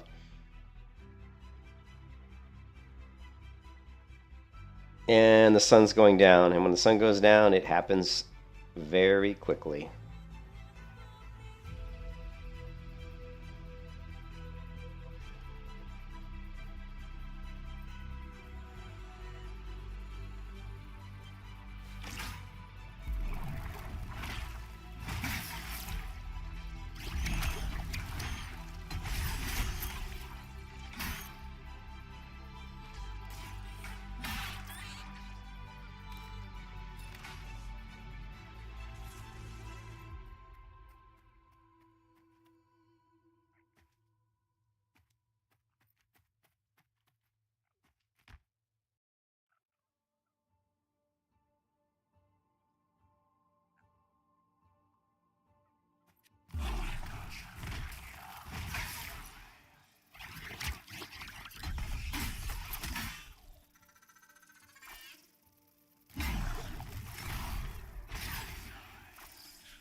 Hmm. A Hollow Root Scout.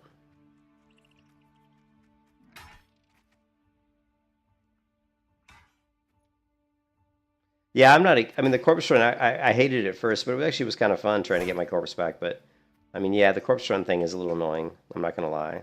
I'm not a huge fan of corpse runs, but it's not a deal breaker. I'm not gonna like not play the game because they have corpse runs.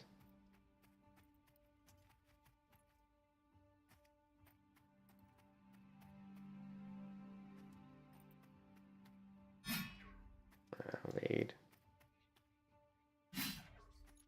Evade. Nice how these mobs are broken.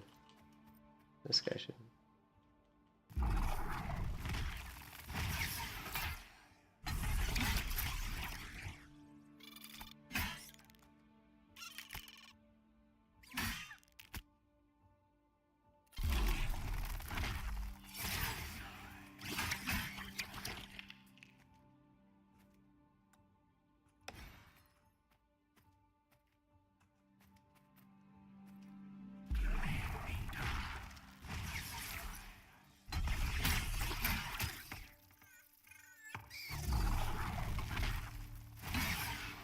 I don't know if I should be casting that over time. Corrupt anything causing their blood to boil. Yeah, I probably shouldn't be casting that over and over again. It's kind of a waste. Someone can. Yeah, there's mobs. There's people that can summon your corpse, so you kind of become. So it kind of helps you. You don't always have to run to get your corpse. The problem is if you have died multiple times, you might have to summon your corpse multiple times.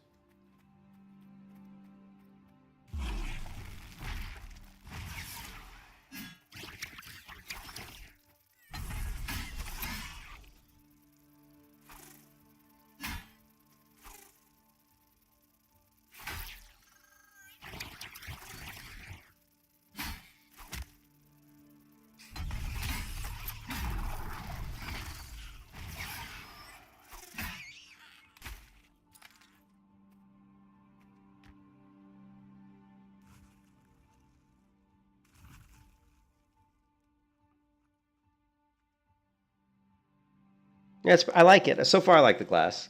Definitely better at lower levels than Paladin. Paladin at low levels doesn't kill as fast, but yeah, this game is not for everyone. This is a more hardcore, like old school MMO, which I actually, like I said, I started off playing Lineage 2, which is definitely a super grindy MMO. If you've ever played Lineage 2 when it first came out, it's incredibly grindy. The fastest person to max level in Lineage 2, like who was considered the best like speed leveler in Lineage 2, was like 6 months. It took him 6 months to get to max level in Lineage 2, and he was considered like the fastest leveler. Cav is now a Pantheon. I don't ever stream. I stream whenever I feel like playing. You know that, Faust. But I mean, I'm predominantly a WoW streamer, but been looking for something else to play for a long time. We just can never seem to find a game that is that good, to be honest.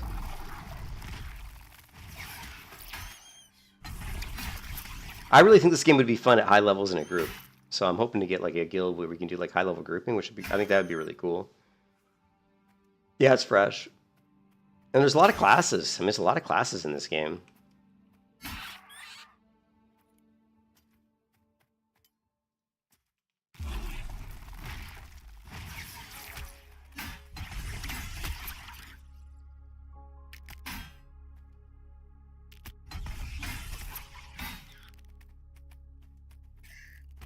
I've not been able to use this ability once because it takes so much readiness. I've got enough readiness. Is there some reason it says it requires primary weapon skill of 10? That's why I can't use it, because my primary weapon skill is definitely not 10. It's 9. Okay, we're getting close.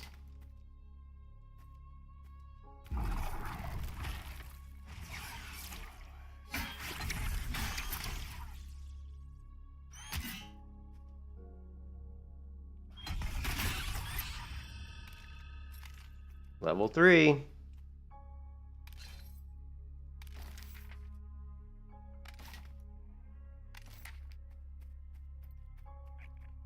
This person died. It looks like they're running around naked.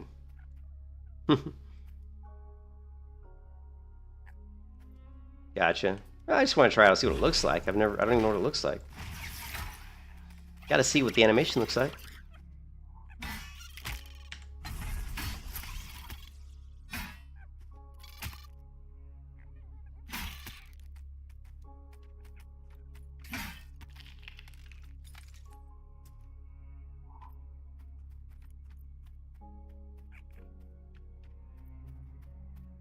These torches should take me right back to camp, I believe. Yeah, pretty sure they do.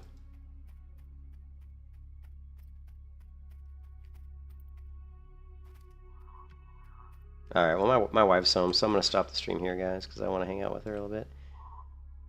Anyways, yeah, I'm going to stop the stream here. We'll check out this class maybe a little bit later. Oh, you got lasagna? Oh, lasagna. Nice. Anyways, I'm going to stop the stream here, guys. I'm going to hang out with my wife. But I might come back and play a little bit more, but it won't be for a while, like for like 2 or 3 hours. Because I need to take a break and give my eyes a break because I'm on the computer too much. So, I really like the halfling mod. I like the model better than the... Even though it's not that different, though the animation, like the walks animation isn't that different. I don't know, I like the smaller stature, I think, for some reason. I think you can kind of zoom in on the character a little bit more. Feels a little better. I like the smaller stature. So, but so far, this character's interesting, very interesting.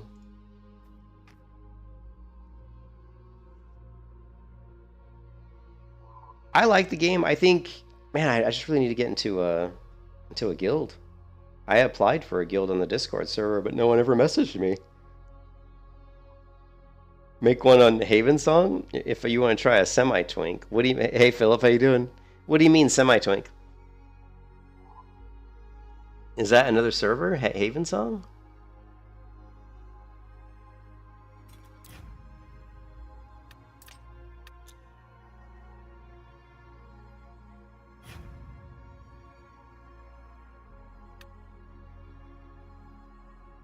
No, you can make me a set of starter armor. Haven Song. That's a cool name. Yeah, I'll make one there. Yeah, I'll do that when I come back, Philip. That'd be cool. We'll jump back. We'll create one on Haven Song here. Let's see if we can create it. We'll go ahead and try to create her now.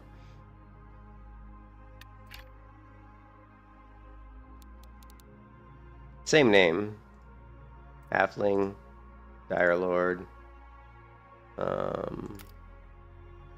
Let's see, appearance.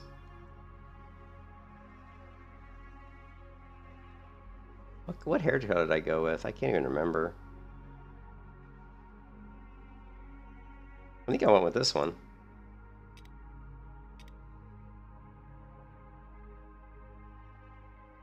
Or did I go with this one? I can't remember. No. Lucky for me, I've got the stream to tell me. It looks like I went with the orange hair. Because I liked that hair. Yeah, the orange hair with the green. Okay. The beauty of stream playback. Yeah, so this hair color, and yeah. Confirm.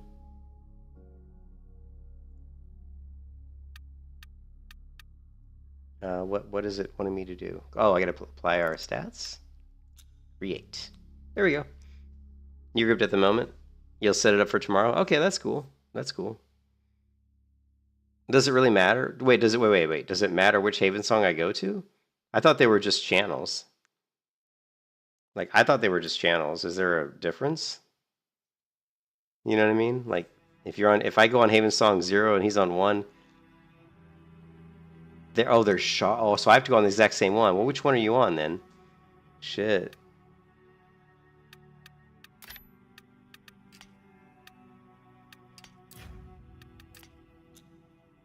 I didn't realize. I thought because people like the guild, like when people were posting for guild, they just said the server name. I think once you create a character though, you can pick whatever one you want. So like if you create, it's like Black Desert Online. If you create a character on Black Moon, you can log into that character on any Black Moon, right? They're just like different channels, right? Yeah, that's what I thought. Okay, cool. Because I know my character's on Black Moon. I can log into any of these and they'll show up. So.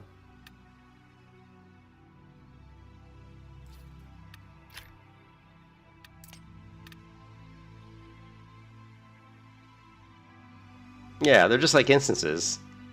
Yeah, it's just like an instance.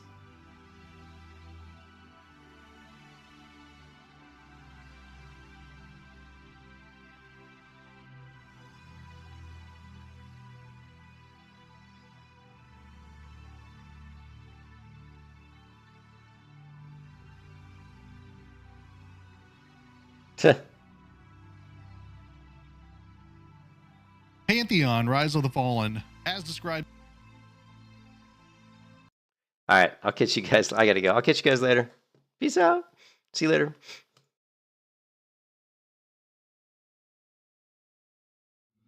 These nightmarish creatures can be felled. They can be beaten.